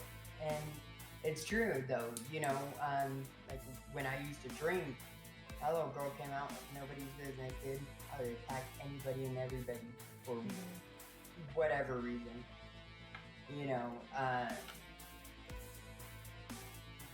You silence the voice that tells you that you were done wrong and that you weren't safe when you were a child. Just parents taking that away from a kid, that is so not fair. If you decide to have a child, you should give that child a safe place. Absolutely. You shouldn't allow any abuse to go on, but yeah, she's so going into that. So I'm done with that one. I'm going to addiction now. I'll do this one. Addiction, I think, is still a very controversial. 1 second, sorry, I just What? want to touch on something real quick, because what the topic that you were just talking about, just in case anyone is confused, which I really hope they're not, consent is a yes. It's not any kind of hesitation, stutter. It is not you pushing someone until they say yes. Consent means yes only if they say yes willingly. Okay, I'm done. Go ahead. Yes. Well, like that's like, who was it? Oh my god, I can't think of his name. I think it was in California where a college student raped a girl. Yep, Brock. Yeah. And Fuckface. freaking they wanted to bring up fucking it was gonna ruin his scholarship. That's how he got such a small amount of time, because he would lose his scholarship and he wouldn't be able to continue his college education. Don't even consider how his actions affected that girl. Yeah, they didn't give a fuck about that girl. To quote the judge, or to quote his father, actually. Yeah. Why should they be punished for 20 minutes of action? Yeah. That's disgusting. I feel like they were discounting her because she was under the influence. But if I'm not mistaken, he was unconscious too, wasn't she? Yeah. She was unconscious. She was passed out. Yeah, that's not consent. You cannot consent if you were under the influence of anything. Nope, and that's actually not the Brock Turner case is not why California enacted the specific law that they have, but there is a law on the books now in California. I have to double check if this is actually true or not, or if it's still a thing. you have to have continuous enthusiastic consent. If there's any drugs or alcohol involved, it is not an enthusiastic consent and it is still considered rape. Yep. I have to double check if that's still a thing on the books. It just blows my mind that, like, people I will feel like- argue she was drunk, but she still said yes, but she was drunk. And people will say that's consent. But, like, many of you don't know that I am a licensed life insurance agent. One of the things that we have to do is if we are going to have somebody sign legal papers, they cannot be under the influence of anything because it's not consensual. It should be the same thing in everything. You cannot argue that. Yeah. Same people, they may not be the same people, but the same kind of people look at driving under the influence as perfectly fine. Yep. Or they will come down hard on that. It's like, okay, hang on. You're telling me that driving under the influence isn't okay, but having sex with someone who is under the influence is perfectly fine. And they're consenting adults still. Yeah, Hypocritical! yeah, it's sad, really. Very. There was a movie, I think, back in the 80s or 90s, I can't think of it now, but it has Jodie Foster. And I think she was drunk at a bar, and the guys raped her, took turns on her on a pinball machine, and I forgot who her lawyer is, but it's going through the whole case and everything like that. I can't remember for the life of me what the outcome of it was, but it was a really good movie. It just... There's a movie that came out recently, like in the last year or two, where there was a woman who would pretend to be under the influence, and she would actually get revenge on guys. I wanted to see that. You know what movie I'm talking about? I can't think of what the title is. I don't want to, this is a similar movie, but it's not a pretend thing. But I honestly believe in, I'm not a violent person. I joke, but I'm not a violent person. But if rape is involved, that everyone should be put to the I spit on your grave punishment in every movie. Have you guys never seen them? Nope. There's 3 of them. The basis of the movie is girl gets raped by a bunch of guys. Girl comes back with a vengeance and fucks everybody up in disgusting and grotesque ways. Teeth is a good one. Teeth is a good movie. Teeth is such a good movie. Yes, Kage. Does she pretend in the 3rd one? I've seen the first 2. I haven't seen the 3rd one. I've seen the little boxes of them, or, to show what movies are there, but it looks... The name of it's so fucking cheesy. I don't want another Father's Day. No, it's not, Penny. It's not. It's very gory, but it's really good. It's very gory though. Like if you don't like gore, don't watch it. But it's not cheesy though. It's not a cheesy movie. Okay, I may watch them. You should watch them. They're very good. Bringing back to the consent and under the influence thing. In the last couple years, I've been hearing about when you go to some bars, you can order an angel shot. Yep. Or something. Yes. If you're feeling unsafe, and that is the signal for the bartenders to help you get out of that situation. And call the cops. Call the cops. Specifically, there are different ways you can order the angel shot. Yep. How you order the angel shot is, okay, let's get you away from the situation. We'll call you a taxi. One is, we'll throw this guy out of the bar. Another is, we are going to call the cops on this guy. Yeah. There are just different versions of it. Yeah, there are. I'm gonna look up her name.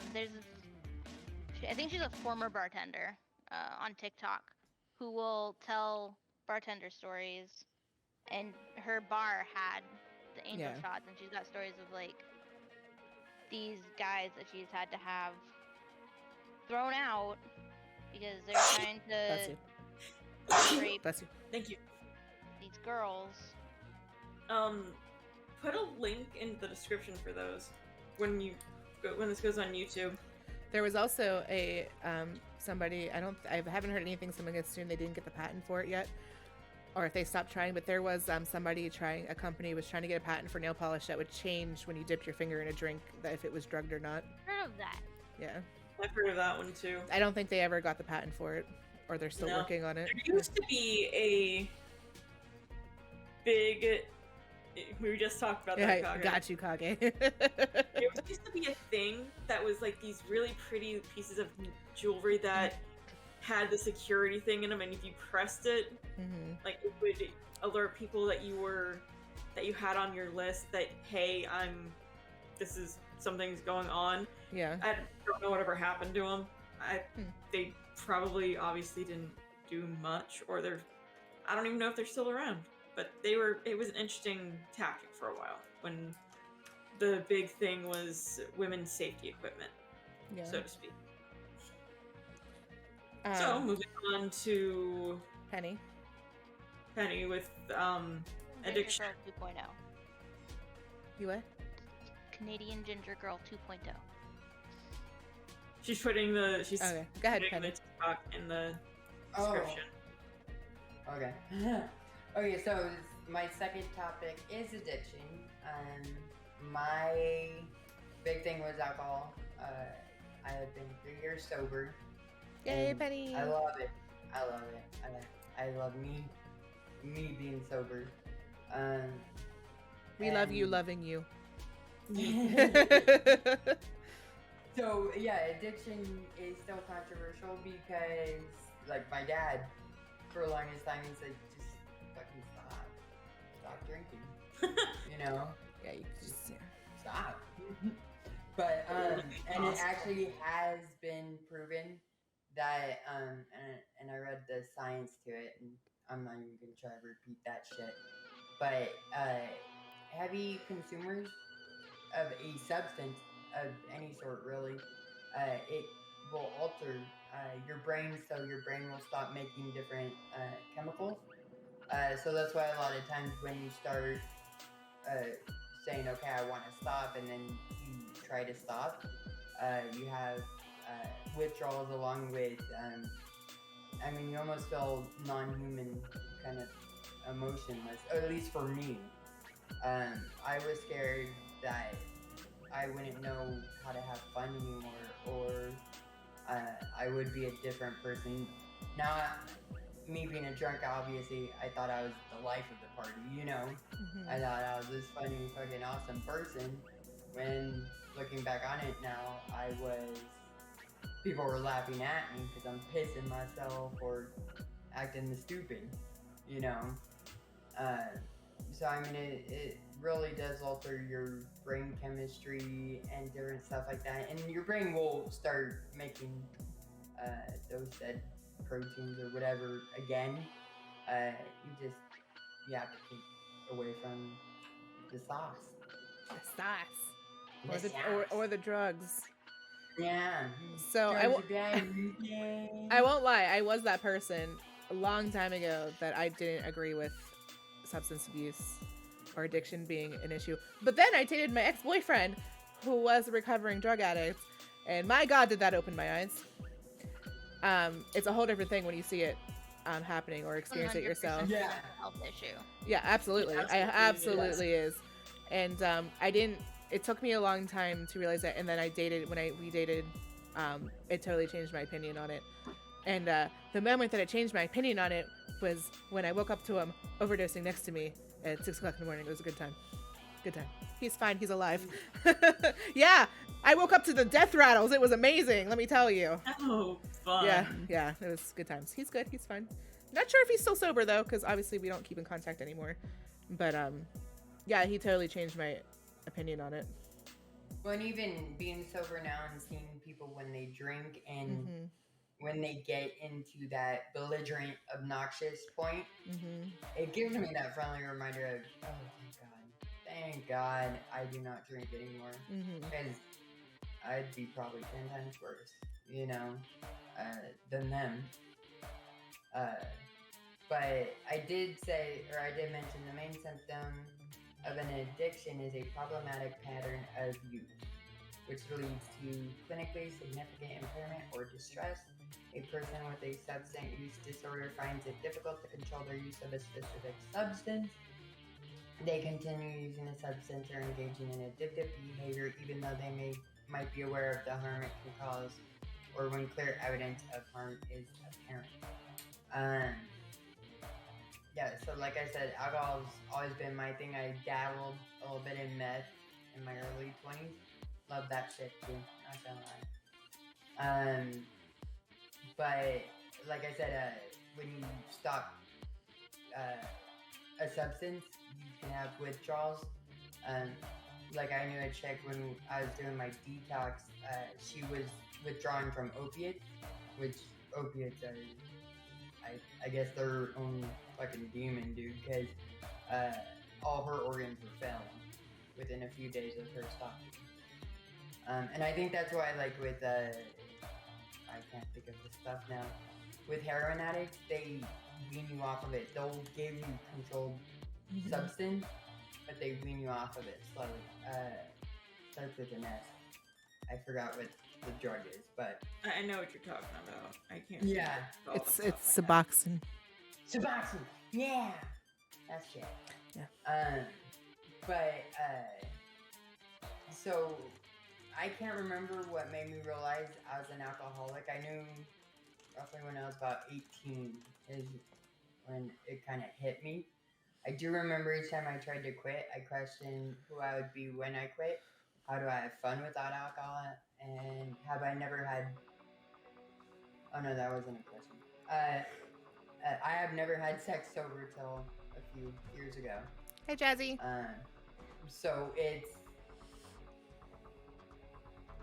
is hard to kick a routine of any sort. Like even people with healthy ones going to the gym every day. You take that away from them, it feels very weird. Addiction is addiction. Yeah, like my mom's,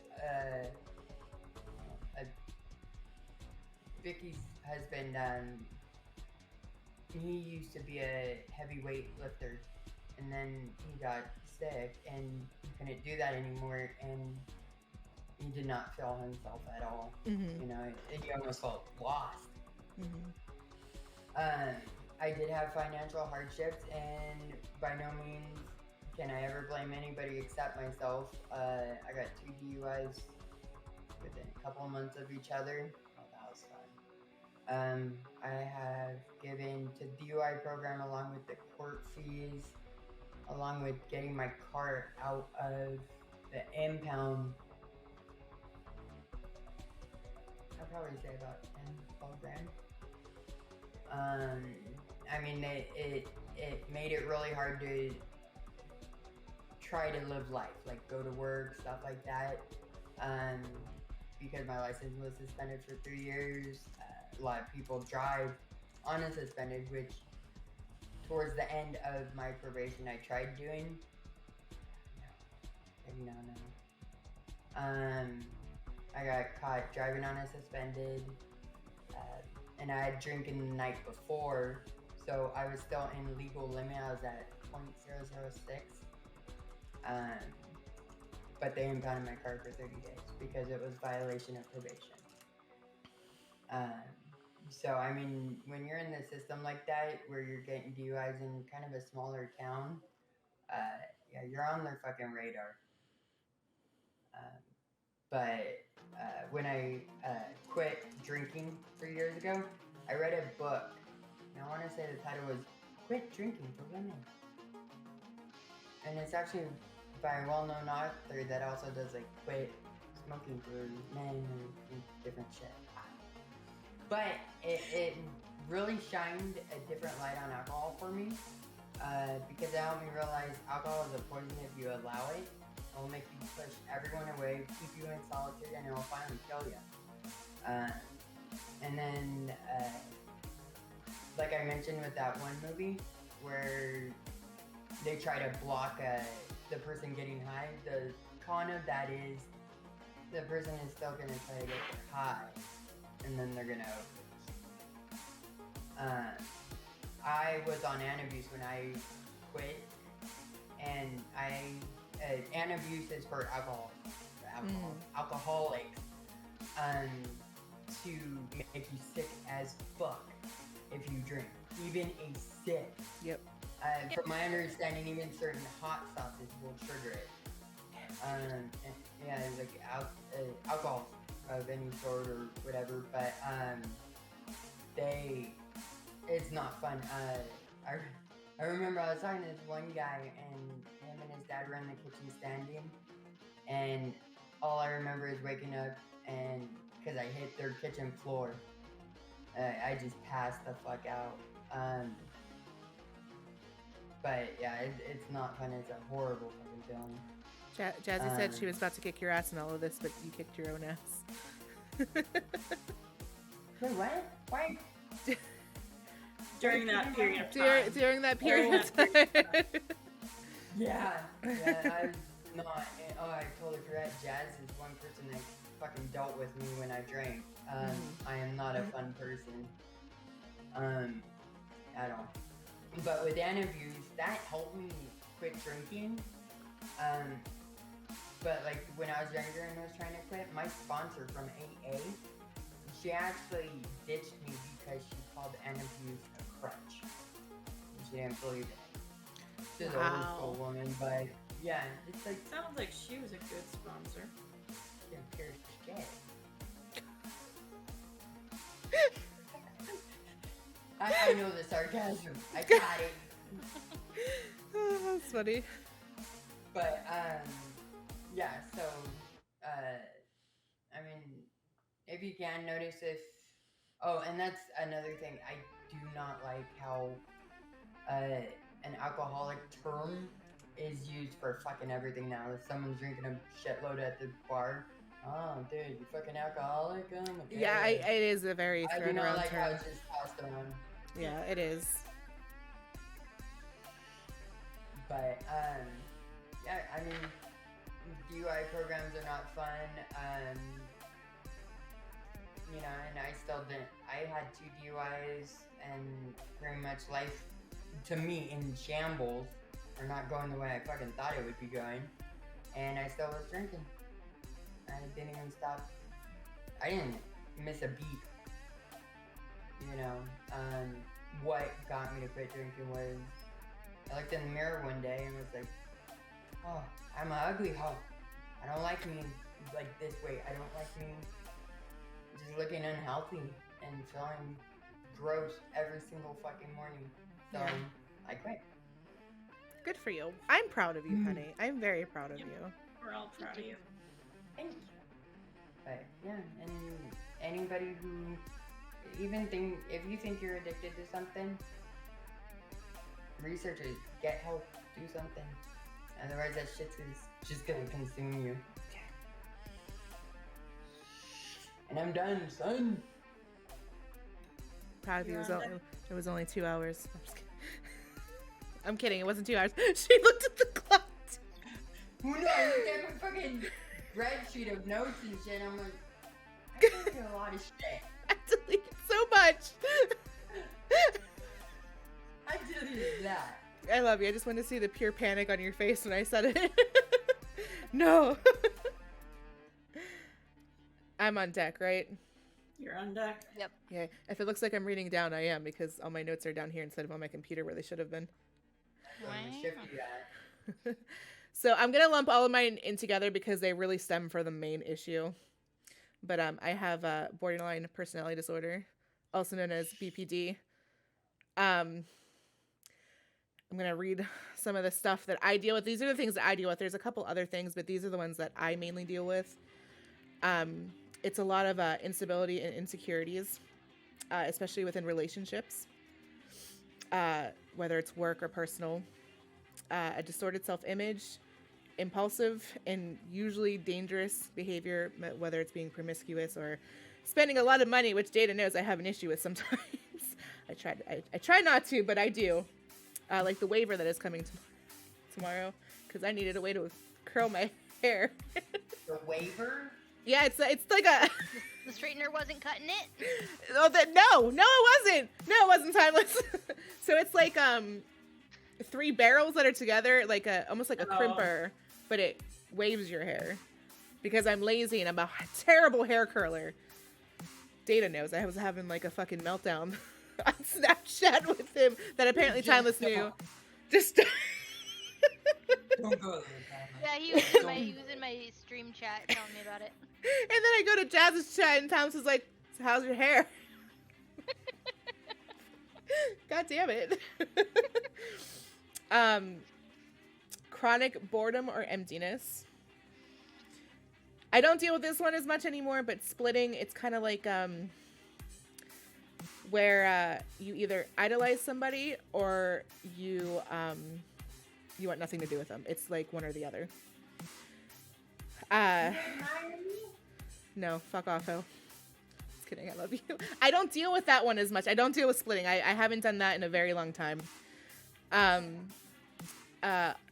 Efforts to avoid being abandoned. So, like, for example, if I feel like somebody will... I've got over this one. I don't do it as much anymore. But if I feel like someone's pulling away from me, I might make up a story or say something's happening when it's not, to get their attention so that their focus comes back to me.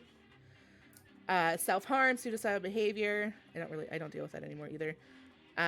Stress-related paranoid thoughts. I deal with that one a lot. Intense, inappropriate anger. Penny, I have to give this to Penny sometimes. I don't know if she notices it, but sometimes I do that to Penny. What? Anger? Yeah. It might not be directed at you, but like, sometimes I come at you and I'll be angry for no fucking reason. Just be really angry. There was something we talked about not that long ago, and you're like, this seems a bit extreme, Kiss. I'm like, yeah, it is. Well, emotions do run high, you know. Yeah. In situations, and people have triggers, like Timeless was saying. So everything's a trigger. Yeah, everything's a fucking trigger. Literally everything is a trigger. Like, for example, when I was having an episode one time, I dropped my chapstick. Cried for 3 hours. It was a really, really bad episode, but you tend to have difficulty regulating your emotions, and they're really intense. It often, 40% of the time, gets misdiagnosed as bipolar type 2. Many, many times gets misdiagnosed. And it's usually for like an extended period of time that you feel like those kind of emotions. There's so many notes. It's usually caused by genetics or the way your brain is formed, and a lot of times childhood trauma. I don't really have any childhood trauma, so I'm going to assume mine is genetic because my mother refuses to admit that she has anything wrong with her mentally. I also don't know my dad, so there's a chance that he has something of the sort, and I just don't know because he wants nothing to do with me, which also could be trauma, but I don't know. I have seen therapists, but they never really helped me. I highly recommend... Why'd you say yup like that, Data? Just looked at yup. I think you did that with the chapstick dropping. Yeah, it was the extreme episode. Yeah, the therapy never really helped me. They basically... And unfortunately this happens a lot, they kind of just threw pills at me. We're like, okay, take these. And the normal pills for helping with borderline personality disorder is like antipsychotics, anti-anxiety, anti-depression. They literally made me feel like a zombie, and I could not handle it at all.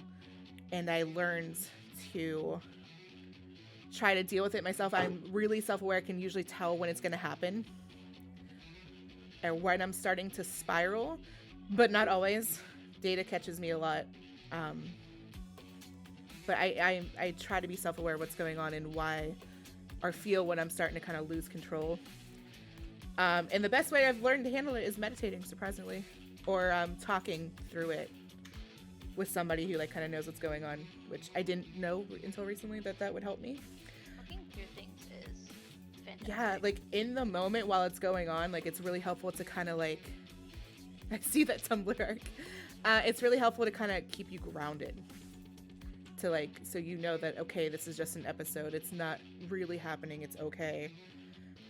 Which ties into me having severe anxiety issues and really bad panic attacks to the point where like, So normally a panic attack can be like a couple minutes where it peaks and then it kind of goes away. It starts to like, I can't think of the word that I want, kind of like tone down. I have wave after wave after wave after wave of panic attacks where they last for hours. And there's no, like, even though there is like a reprieve in the middle, I don't know it. So it's just constant and timeless. I don't have mine on me. I'm sorry, Jess. I know. Now I have to get lipstick off of. I have 2 upstairs. Mine. We also tend to have a favorite person, and that's usually who takes the brunt of our episodes, which like mine is Data. It used to not be Data, but it's Data now, and he's so good at calming me down, which I think is really important when you have BPD, is having somebody who understands and is willing to like learn about your mental illness. That has helped me a lot.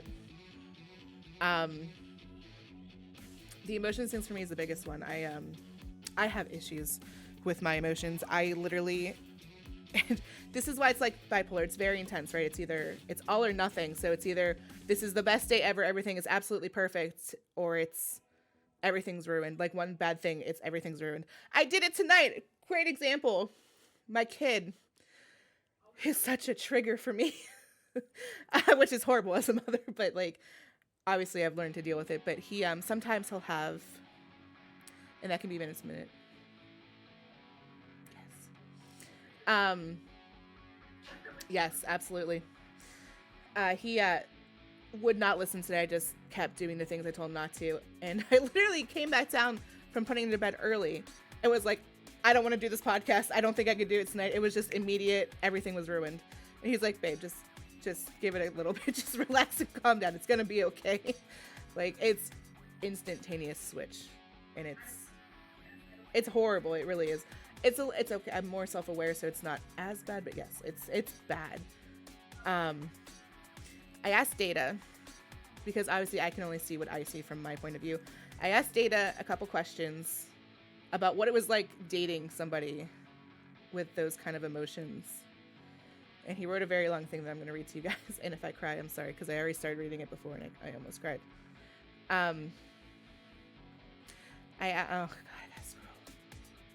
I asked him, what is it like having a partner with a mental illness? In my case, BPD, the anxiety, and the panic attacks. And he said, Kiss made me very aware of her BPD early on in our relationship. I think, like myself with CML, she wanted to make sure I was okay with that in her past. With that in her past, babe, punctuation would be great. Probably thought she better, so we didn't waste each other's time. However, I don't think it would have mattered when she told me I'd already fallen for her personality anyway. I would say that these issues, if we're going to call them anything, are what makes Kiss Kiss.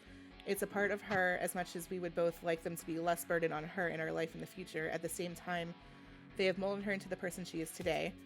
She can have her bad days, of course, but as I remind her every time, if I can't be there for the worst days, I don't deserve her on her best days. I asked him, what's the hardest part of dealing with my episodes? He said, probably when those days or hours or moments arrive out of the blue, mentally preparing myself for a day or an hour that wasn't in the plans for that day, and getting better of letting go of those plans for some fun and games to streaming or intimacy.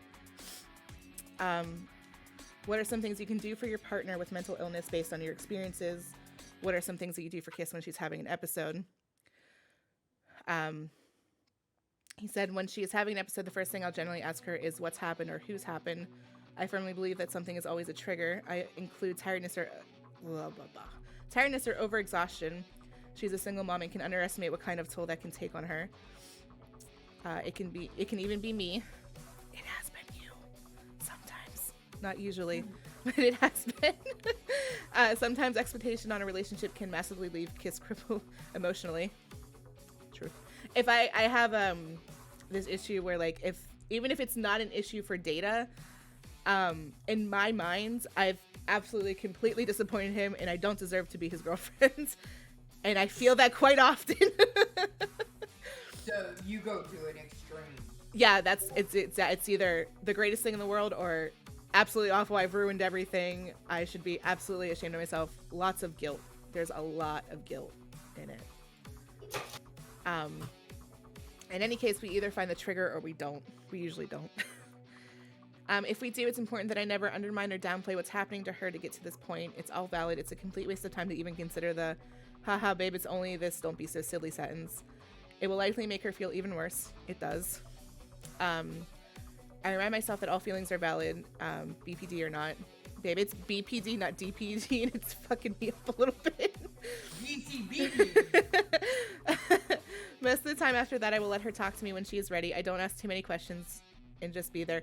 Okay, that's not actually true. So Data has this really bad habit, and he's done so much better at it. I wouldn't have where he does tend to ask a lot of questions, and it's overwhelming because at the time, usually I don't know what's going on. If it's bad enough that I can't understand what's happening, him asking me questions tends to overwhelm me, which he's done a lot better at not asking a lot of questions. If I tell him I don't know, he tends to back off until I calm down, and then I usually do know what it was.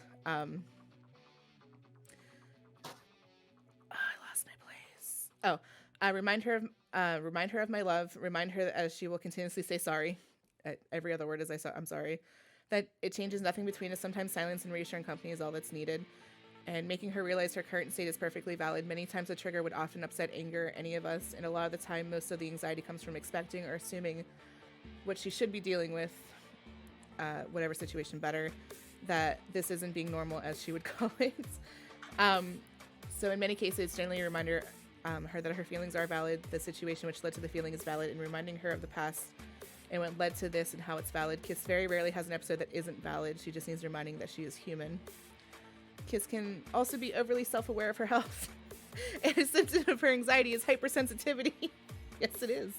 One thing I've learned from being with her on those occasions is the same as above. Deep down, she knows the true reason. However, she will, and there is no point in telling her otherwise, either Google or feel the worst, whether that's mild breathing issues, heartburn, surge points, or stomach ache. I will be caring. She's my queen. Of course I will. And I'll make suggestions of what I think it is. What I will never do is blame it on her mental health. She already knows this. What's the point in me reminding her? It's not going to help. Instead, I will point to what she's done, how she's felt, or how busy she's been. Validation. It's up to Kiss to accept the reasons and me to suggest why, and then sit with her, stay calm, and let her tell me how she's feeling. Not ask too much. Every now and then a little checkup and let her feel better in her own time. And I'm just going to point this out because he said it and my music stopped. And Caps Locks yelled at me to make sure that I read what follows. He said I thought this would be easy to explain in type, but it's not. I could go on and on, but it will become more complicated. The important thing is you are unique. Your mental illness, I don't like saying that, isn't always a hindrance and can almost lead to an enhancement in other areas of your life. I love you and always will. Have a wonderful podcast. But yeah, so that's me and him. Our relationship has been nothing but communication, which also was what we were talking about earlier. So Brian was saying how he didn't think Data was a good guy, that there was an ulterior motive at the beginning. And I was the same way. Like, I didn't trust him. Like, one of the, like I said, unstable relationships is one of the big things, and it's a big factor with in people with BPD, and that's what it literally is. It's a string of unstable relationships. And it usually is that person pushing with their extreme emotions. Like, it's really hard to handle. And Data never once had issues with it. Like, he took it upon himself to learn about my mental illness and what to do, what not to do. Immediately, didn't even have to ask him, just did it on his own. And I thought the same thing. I was like, okay, this is weird. I'm uncomfortable. Why is he being so nice to me? I don't understand. Plot twist. He's just a nice guy. He's just a nice guy. He just gets it. But yeah, those are my issues. So if I ever am really short with you guys, I'm probably having an episode. And I don't talk about it much. My mom is very much denies that I have this issue or that I have a mental illness. My stepdad is also the same way. And he's very much a very... I studied psychology in college, so I know everything about mental illness. You have no reason to be depressed. If anyone does, I do for what I went through. Yeah, that's not how that works. Hey, I also studied psychology in college. I literally have a degree in it. I don't think that way. Yeah, like, yeah, they both, yeah, just, yeah. One class in psychology does not a psychiatrist make. Right. And Not we've had even a bachelor's degree.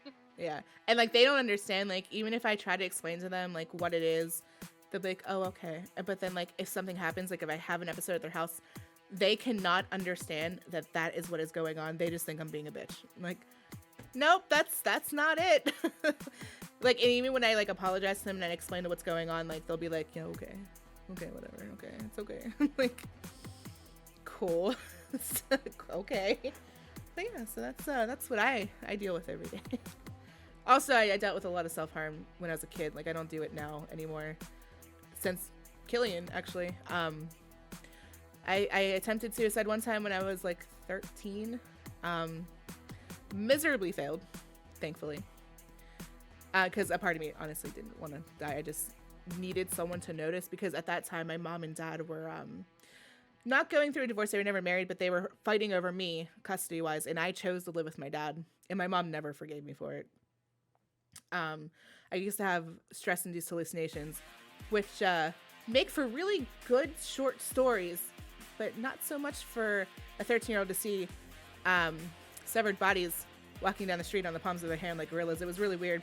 My psychiatrist did not help.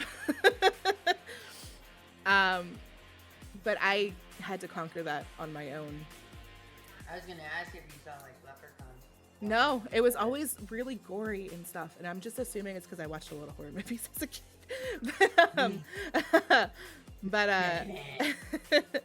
Yeah, so but those all stopped. I haven't had any of those since after I had like a few for a couple months, and then they stopped. But yeah, I hear myself. I hear you too. But yeah, Yes. that's me. That's my non-broken mind. My very lovely mental illnesses that I have. There's a quote from Girl Interrupted that I really like that speaks to being broken. Mm-hmm. You're gonna say it. I will. I will. Say it. I will. Say it. Don't Okay. spray it. This quote spoke a lot to me when I first read it. Crazy isn't being broken or swallowing a dark secret. It's you or me amplified. If you ever told a lie and enjoyed it, if you ever wished you could be a child forever. I like that. Interesting. Cool. I love it. It's one of my favorite quotes. Ark, you're next. You don't have to. I know you said you don't have to. It's okay. Yeah, I think I'm gonna pass on that. Okay. Me to Trauma, PTSD. Yeah. I'm not saying that we need to speed through these parts, but it is midnight. Yeah. And I would say let's hit on some of these, and then at midnight I will be heading off yeah. because I have to get up at 5 a.m. for work, and it's midnight almost. Yeah. We're just gonna hit on like trauma, PTSD, schizophrenia. I was diagnosed a couple years back with PTSD. I don't see it. I do. You may not see it, but everyone around you does. Yeah. You have to remember, PTSD is not strictly from military. Any kind of trauma will cause PTSD. You may not see it. I understand. I mean, I'm not saying that I don't have it. The questions he was asking as to do I have night terrors, do I have flashbacks to those situations, stuff like that. I do not. That's why I don't know why he diagnosed me.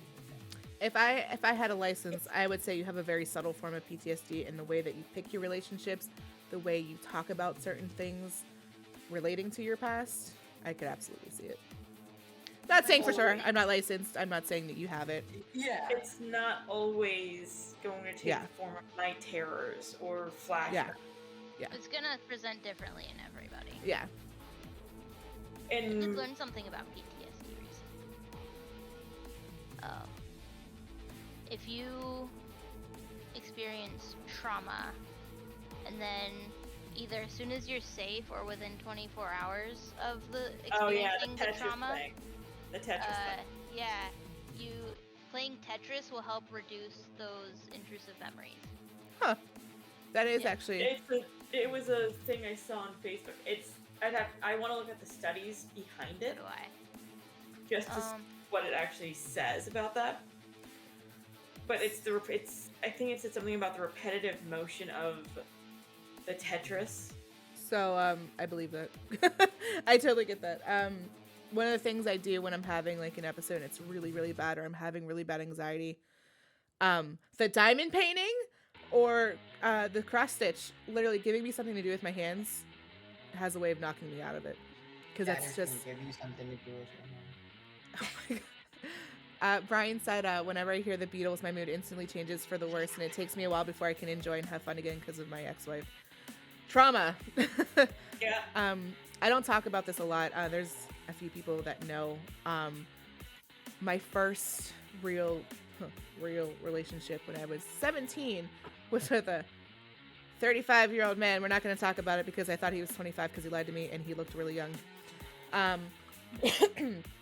We lived together when I hit 18. My mom kicked me out because of my life choice to keep dating the man.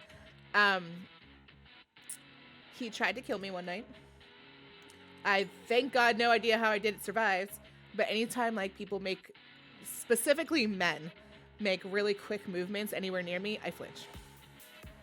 Fun fact, did not go to jail. Didn't get to testify against him because of how they fucked up the court date. And he still lives in my area that I live in now. I don't see him, thank God. Wow. But yeah, Oh, he's good. still, yeah, I don't see him, but yeah. It took me a while with guys I can't. I used to not be able to look them in the eye when I would talk to them. Yeah.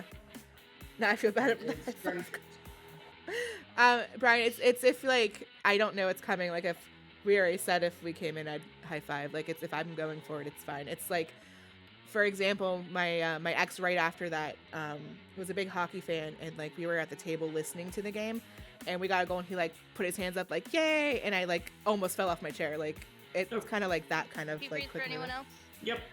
Oh really? I heard your voice for a second. You're still frozen. Oh, I'm not for. Oh, it's on OBS. There It's you are. fine. I You're see back. him. That's weird. Yeah, okay. It froze for us, but it didn't freeze on stream. Yeah, that's weird. My stream started buffering, so Mine did too. It might have been in my internet real quick. Yeah. But yeah, any quick movements. But it, like yeah, it's just if I don't know what's coming, like obviously if I knew we were coming for a high five, I'm fine. It's cool. And it's yeah, you're fine, Brian. It's not as bad now. I've noticed it's not as bad now. I still have it, but it's not quite as bad. It's been like 20 years. Oh my god, not 20 years. Not that old. It's been like 12 years. It's okay. I'm fine. I can math.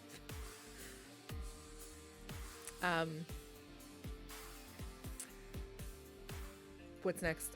Physical versus mental health. I mean, I feel like the quote Yeah, at the beginning just kinda absolutely. covers that. Yeah, it does. yeah. Yeah. I wrote a couple of papers in high school and college about it. I don't know where they are anymore. On computers that I no longer own, probably. But I So will. is it the versus kind of thing? Well, like how Yeah, people well, it's are. comparison. Yeah, like people are quick to accept a physical illness, but if you say that you have something wrong with your brain, we're like, you're fine. 'Cause mental health, mental abuse sucks. Shut up. Physical abuse sucks. Yes. And I think they are both equally bad. Yes. I'm gonna be honest. I always preferred the physical abuse because I could fight back and I can protect myself a little bit better. But there's nothing that you can do against mental abuse. I was gonna say, Yeah. all the shit that I've gone through, I would take a beating Yeah. as compared to this lingered fucking shit I have to deal with. I would. And that's a really common thing for people who've experienced both. It's like, I'd rather take the physical. Yeah.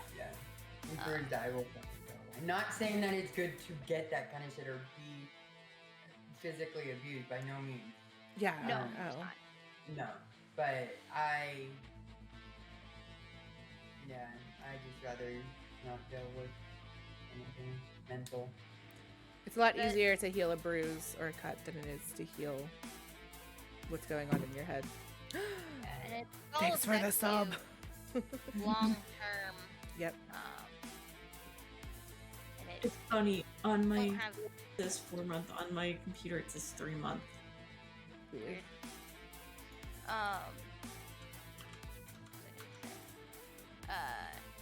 I don't immediately have the sources for this, but I believe I have heard that it can change your brain physically.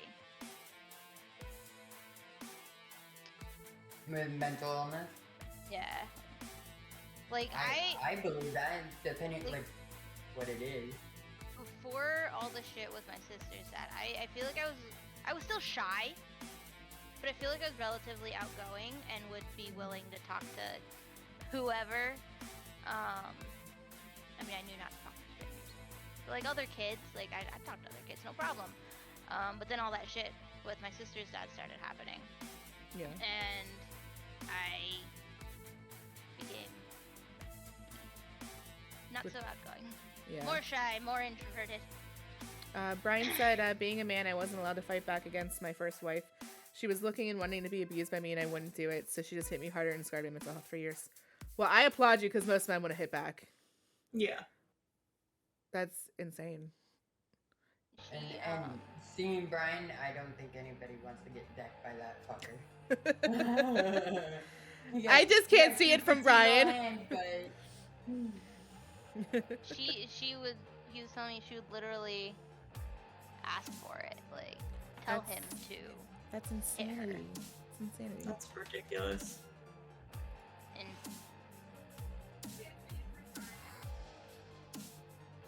he's typing. I'll let him type. Well, and I was just gonna say, I think I told you and Brian this time. That's when I was down there.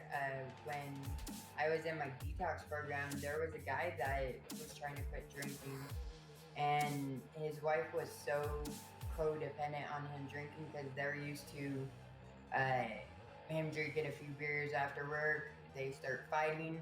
He goes, walks it off, and gets more beer. She wants or is used to that chaos. Yep. So when he's not drinking and everything's not like triggering him. Yeah, there's no fighting. So Right. your codependent usually feels like, oh fuck, my life. What am I supposed to do? Right. It really is a nasty cycle. Yeah. Now, Um, that whole thing with the fantasies does not necessarily tell you something about her character. I was just gonna hit on that too. Just for so you guys know what was said. Brian said that she had a rape fantasy that I would not play into, and that should tell you a lot about her character. So I'm gonna tell you guys so much about myself I wasn't ready to tell you. So this is a safe place, kid. oh no, I've told people, just like, you guys don't know this. I actually don't even know if Penny knows this, and I tell Penny everything. So so when I was 14, I was raped by a guy at a Halloween party that was supposed to be our friend, and I was drunk, and I gave consent. I didn't. I actually remember I did not give consent. He just said I did. And then again by an ex-boyfriend who was visiting me because we were still friends. We are no longer friends after this. And one of my best friends still, like, I can't tell her because she won't believe me because she likes him. Won't believe me that it happened, but it did. But my point is that a lot of, and I found this by, like, talking to other, like, people who were raped and other victims, that a lot of women who have been raped have this rape fantasy. And this isn't the reason why, but consensual non-consent rape fantasies are a thing. I happen to be one.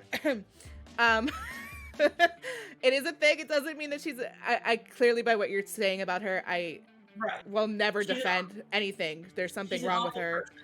But she's an awful person. that in itself does not make the bad Right. character, because It's a matter of Yeah. The whole thing with the rape fantasy, with the consensual non-consent, which is a big part of that with the BDSM community, which that is part of, is safe, sane, and consensual. And it's a controlled environment. Yep. You will always know that your partner, whether they are a romantic partner or just your dom, they will always listen for your safe word. They will always double check with you. They may use the stoplight system, red, green, yellow. That is not necessarily the order, but it is. They will always check with you. They will always make sure that you are okay. And after the scene, you come out of that scene and you know that you are safe.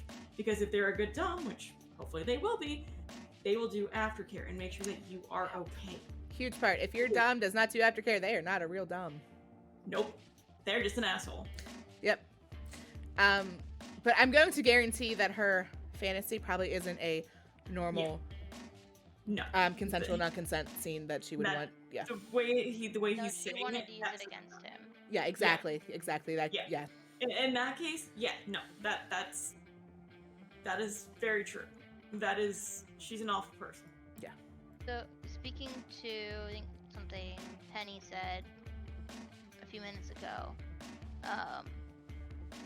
about the lady being dependent on the guy's alcoholism and the chaos, because that's what she knew or whatever.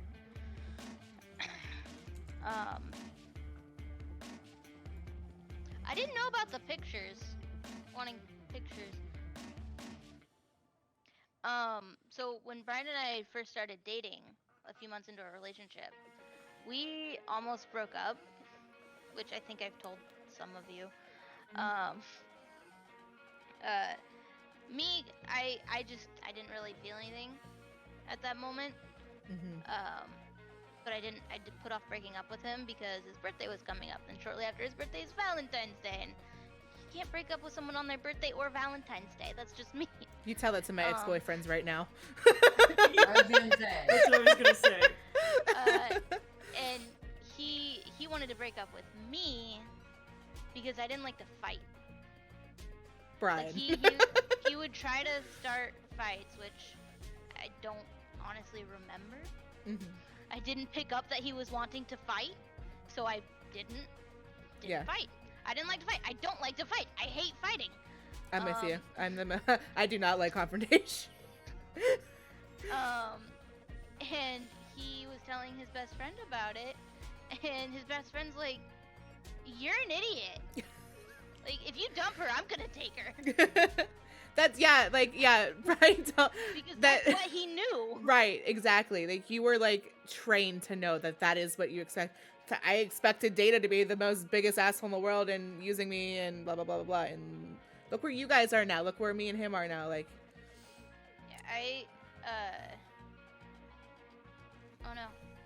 Oh, no. What? It hasn't disappeared for me. Nope. For a very long time, this hasn't happened in a while, but every so often I'll have a nightmare. It's one of those emotionally charged nightmares, you know, where Brian is just a complete asshole in one way or another, which he's not in real life, but I've had these nightmares, and it's the kind where you wake up still feeling those emotions that you felt in dreams. Like, I don't want to make light of it, but it sounds like the dreams are the girls are having dreams their guys is cheating on them, so they wake up like, how dare you?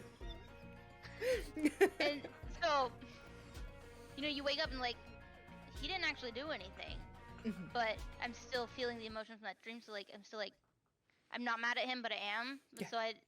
But I know he didn't do anything, and I know that's dumb, so I turn over and I just cuddle him when that happens. That sounds like a great way to get over that. Yeah. It's like, I don't know why I have these nightmares, and well, I think I do. Like, I think it's a subconscious thing of, you know, I grew up with an abusive man in the house. Yeah. And so I, you know, subconsciously am afraid that he's going to end up like that. He's not. Just to clarify, Brian, great. we don't think that at all. I love the shit out of him. That's why he poops so much. I was gonna say, dude, anytime I visit you guys and I see you guys together,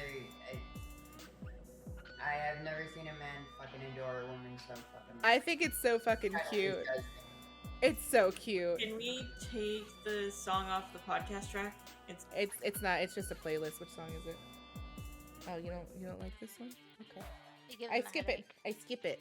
I skip. I don't know which song it is. It's It is. Let me just boop. Go back. It's Time to Shine. The whiny guitars give him a headache in general. Okay. That's fair. That's fair. That's just. I'm actually probably gonna dip out because it is 12. It is midnight, and I've got to get up at 5:30. It was midnight 30 minutes. No, No, it it's was 11:30. No, we were talking about it. We can speed this up. We only have a couple of things left, so we can get the hell out Yeah. of here. Real quick, mental health of the LGBTQ. Stop fucking around. We're tired of this shit. Stop You don't invalidating accept your people. child- If you have a child who comes No, out to they you use it- as LGBTQ and you don't accept them, then you're contributing to their mental issues. And you're a horrible and, parent. would Terrible be a fucking reason parent. for them to try to kill themselves. Yep, 40% of all trans kids kill themselves or try to have suicidal ideation because of their parents and not accepting them. We have enough issues. Speaking as someone who's part of the LGBT community, we have enough issues being accepted. We don't need that from our families. Yeah. So please, stop fucking around. Men's mental health downplayed. Stop it. They have emotions. They're allowed to feel it. A strong person does cry occasionally. You are not a strong man if you cry. That is bullshit. Yeah, we Men don't. are allowed to cry. Let them cry. Um, Give them hugs. Data would know. I don't know if I know he's here, but I don't know if he's listening at this particular moment. When I met him, he was doing Movember, and he grew his beard out, his mustache out for men's health awareness. It's really important. A lot of men, and you don't hear the statistics, but there's a lot of men who are in dark places and they think they're not allowed to get help or feel that way. Stop it. Just Masculinity. stop it. Yeah. Toxic positivity. Fuck off. People are allowed to be negative when they're having shitty situations. Yeah. Don't feel bad for feeling negative and don't ignore your issues. And on this, when employees are burnt out, don't tell them to just be happy and get over it, because that's also toxic Yeah, positivity. stop and telling people to creates more burnout. suck it up. I will say real quick, the only people that don't ever cry are pimps. Or what? Pimps. Pimps. Pimps don't cry. Or psychopath. Yeah, stop telling people to suck it up. That stop invalidating what they're feeling, because what they're feeling is absolutely valid. It's like the biggest no to say to somebody. Stop it. Healthy coping mechanisms, so fucking important. If you're having an episode, if you're upset, hobbies have saved my life. Like having a hobby, having people to talk to. Find something that makes you happy and brings you out of that episode and that emotion. Fidgets. Fidgets Yeah. are great. I have found a Having a lot good of something with your system. hands. Having good support system is great. Crafting is great. Video games are great. Yeah, and yeah, I agree with all that. If you guys ever have issues, you feel like you're struggling, you're having bad naughty thoughts and your brain is being a bad naughty brain, please get help. Talk to somebody.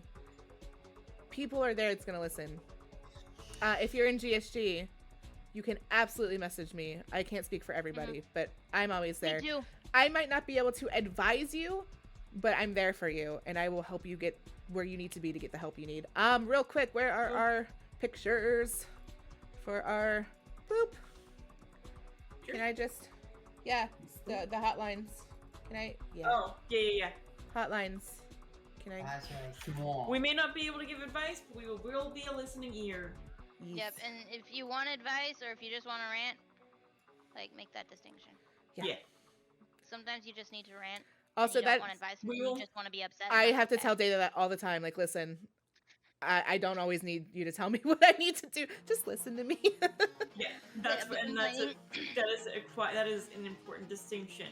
Always make sure you ask your friends if they're starting to rant to you, if they just want to rant, or if they want advice.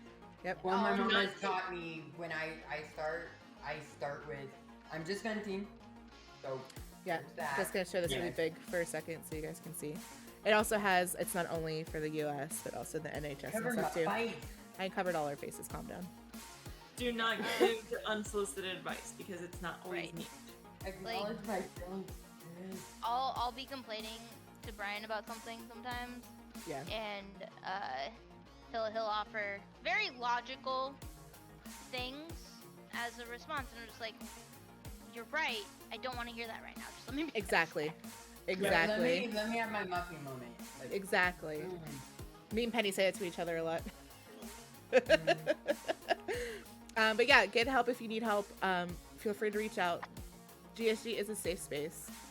But yeah, I think that's it. I like to try and help and fix. And that's good. That's good that you'd like to try and help and fix, but that's not always what she needs right at that moment. Yeah, Data has the same issue. We can accept that it's because you guys love your partner so much that you just want to help your partner feel better. It's just not always what we need, but we love and appreciate that that's what you want to do for your partner. Yeah. Okay. Yes. Next month is paranormal, right? Yep. Yay! I'm so excited. So excited for that one. Next month is paranormal. I do not think we will be live for that episode. Oh, I thought we were. Oh, I are we? like X-Files. Oh, okay. I didn't know if we were being live for that one too, or if this is our last live episode for a while. I think December will be live. November. We can vote. We can always vote, like if you guys want to be live or not. We can do the stage thing in Discord, or we can do live. Doesn't matter.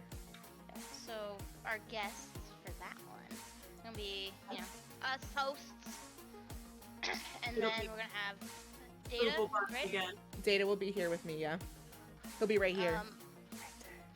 My BFF Maddie, or as you see here in the streams, the Salty, and maybe Brian.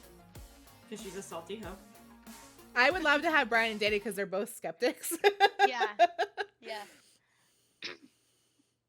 Brian has said he would do it. Yay. So, yeah. I'm gonna tell you, last weekend I went to an alien museum. They don't fucking exist. No, those obviously were not real aliens. The one was in a hot tub, dude. Yeah, we don't believe that. And then December is going to be something festive. We have no idea what yet. We're all gonna sing Jingle Bells. No. I'll get Killian to sing it for us. Okay. Okay, that'll be cute. Killian can sing it. That's how we'll open it. Just He him doesn't. singing. He doesn't sing the words. He goes. Jingle bells, and then he doesn't know the lyrics, so he just does the. If you can get a recording of him doing that and play it. Yeah, I'll try to get one. What if For December, you guys should do like folklore from different. That's what we were. Which is what we were thinking that. January, we're not quite sure yet. We're not. I mean, we're still a couple months out, but we're getting close to the end of the year. It's crazy, isn't it? It's already the end of the year. I have 2 months until I turn 30. I just turned 30 last weekend. Bitch, I'm 32. Okay, so I know. So I feel since this is the mental health episode, I felt really silly for feeling this way, and it's just I blame society and how they view timelines of where people should be at certain ages. But like, girl, same. Sunday night after everyone had gone home, I just got hit. I have depression and anxiety. It's a thing. Yeah. I just got hit with this huge wave of depression. I'm 30, and I am not where I thought I would be at 30. Yep. Yeah. And I was just depressed for a few days. Yep, I feel that. I wasn't saying it for any particular reason. It's weird to me that I'm gonna be 30 in little more than 2 months. Since my birthday is January 6th. Data always tries to tell me that everyone evolves at their own pace, so don't feel bad and don't compare yourself to where others are, where you It's think a you should be. It's a good philosophy. Yeah. I see that, and I was like, yes, 100% this. I agree. And then I turned 30, and I was like, I feel that. I went through the same thing when I turned 30. okay, so it's a thing. Got it. Yeah, it's a thing. I feel like 30, Arc, 40, and 50 fair. are like these big like milestones where you're like, well, fuck. Arc, We don't my know. DMs are open if you feel that way when you turn 30. Noted. We don't know what January will hold for us for the podcast, but we will, obviously, if you're in GSG, we will keep you posted every month when I put out the calendar. Also follow the GTGS Twitter. Yes. Also follow the GTGS Twitter, so you can see it there. We will have the new podcast notification every month with the calendar, even though Piss is the one that has to post it sometimes because I don't always have Nitro.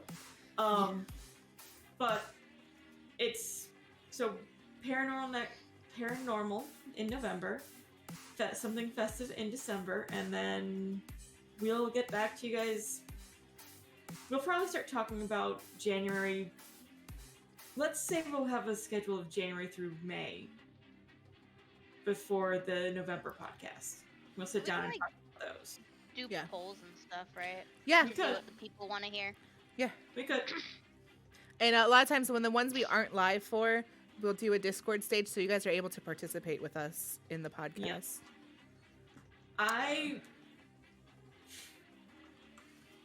For January, just because it's and I just thought about this, it's more exposure for D&D because, hi, I'm hyperfixating, and I don't think I'll ever Get stop. it? I hyperfixate on things too. I don't think I'll ever stop hyperfixating on D&D. We could always do a D&D session for the podcast that month. That'd be funny. Do like a one-shot, do a one-shot. Do a one-shot, yep. Did you guys see the one-shot where no one knows what they actually are, but they find it out as they go through the game? I would love to. My brother tried to do that for us one time. It would be fun. The bartender's Yeah, confused why a Dragonborn is in these parts. I'm a Dragonborn! I don't. Yeah, I love that. I don't know what. I don't know if I'd rather host it or be a player, but yeah, I think a D&D podcast for that month would be kind of fun. Ark, go to bed. I know. All right, guys. Say bye. Bye.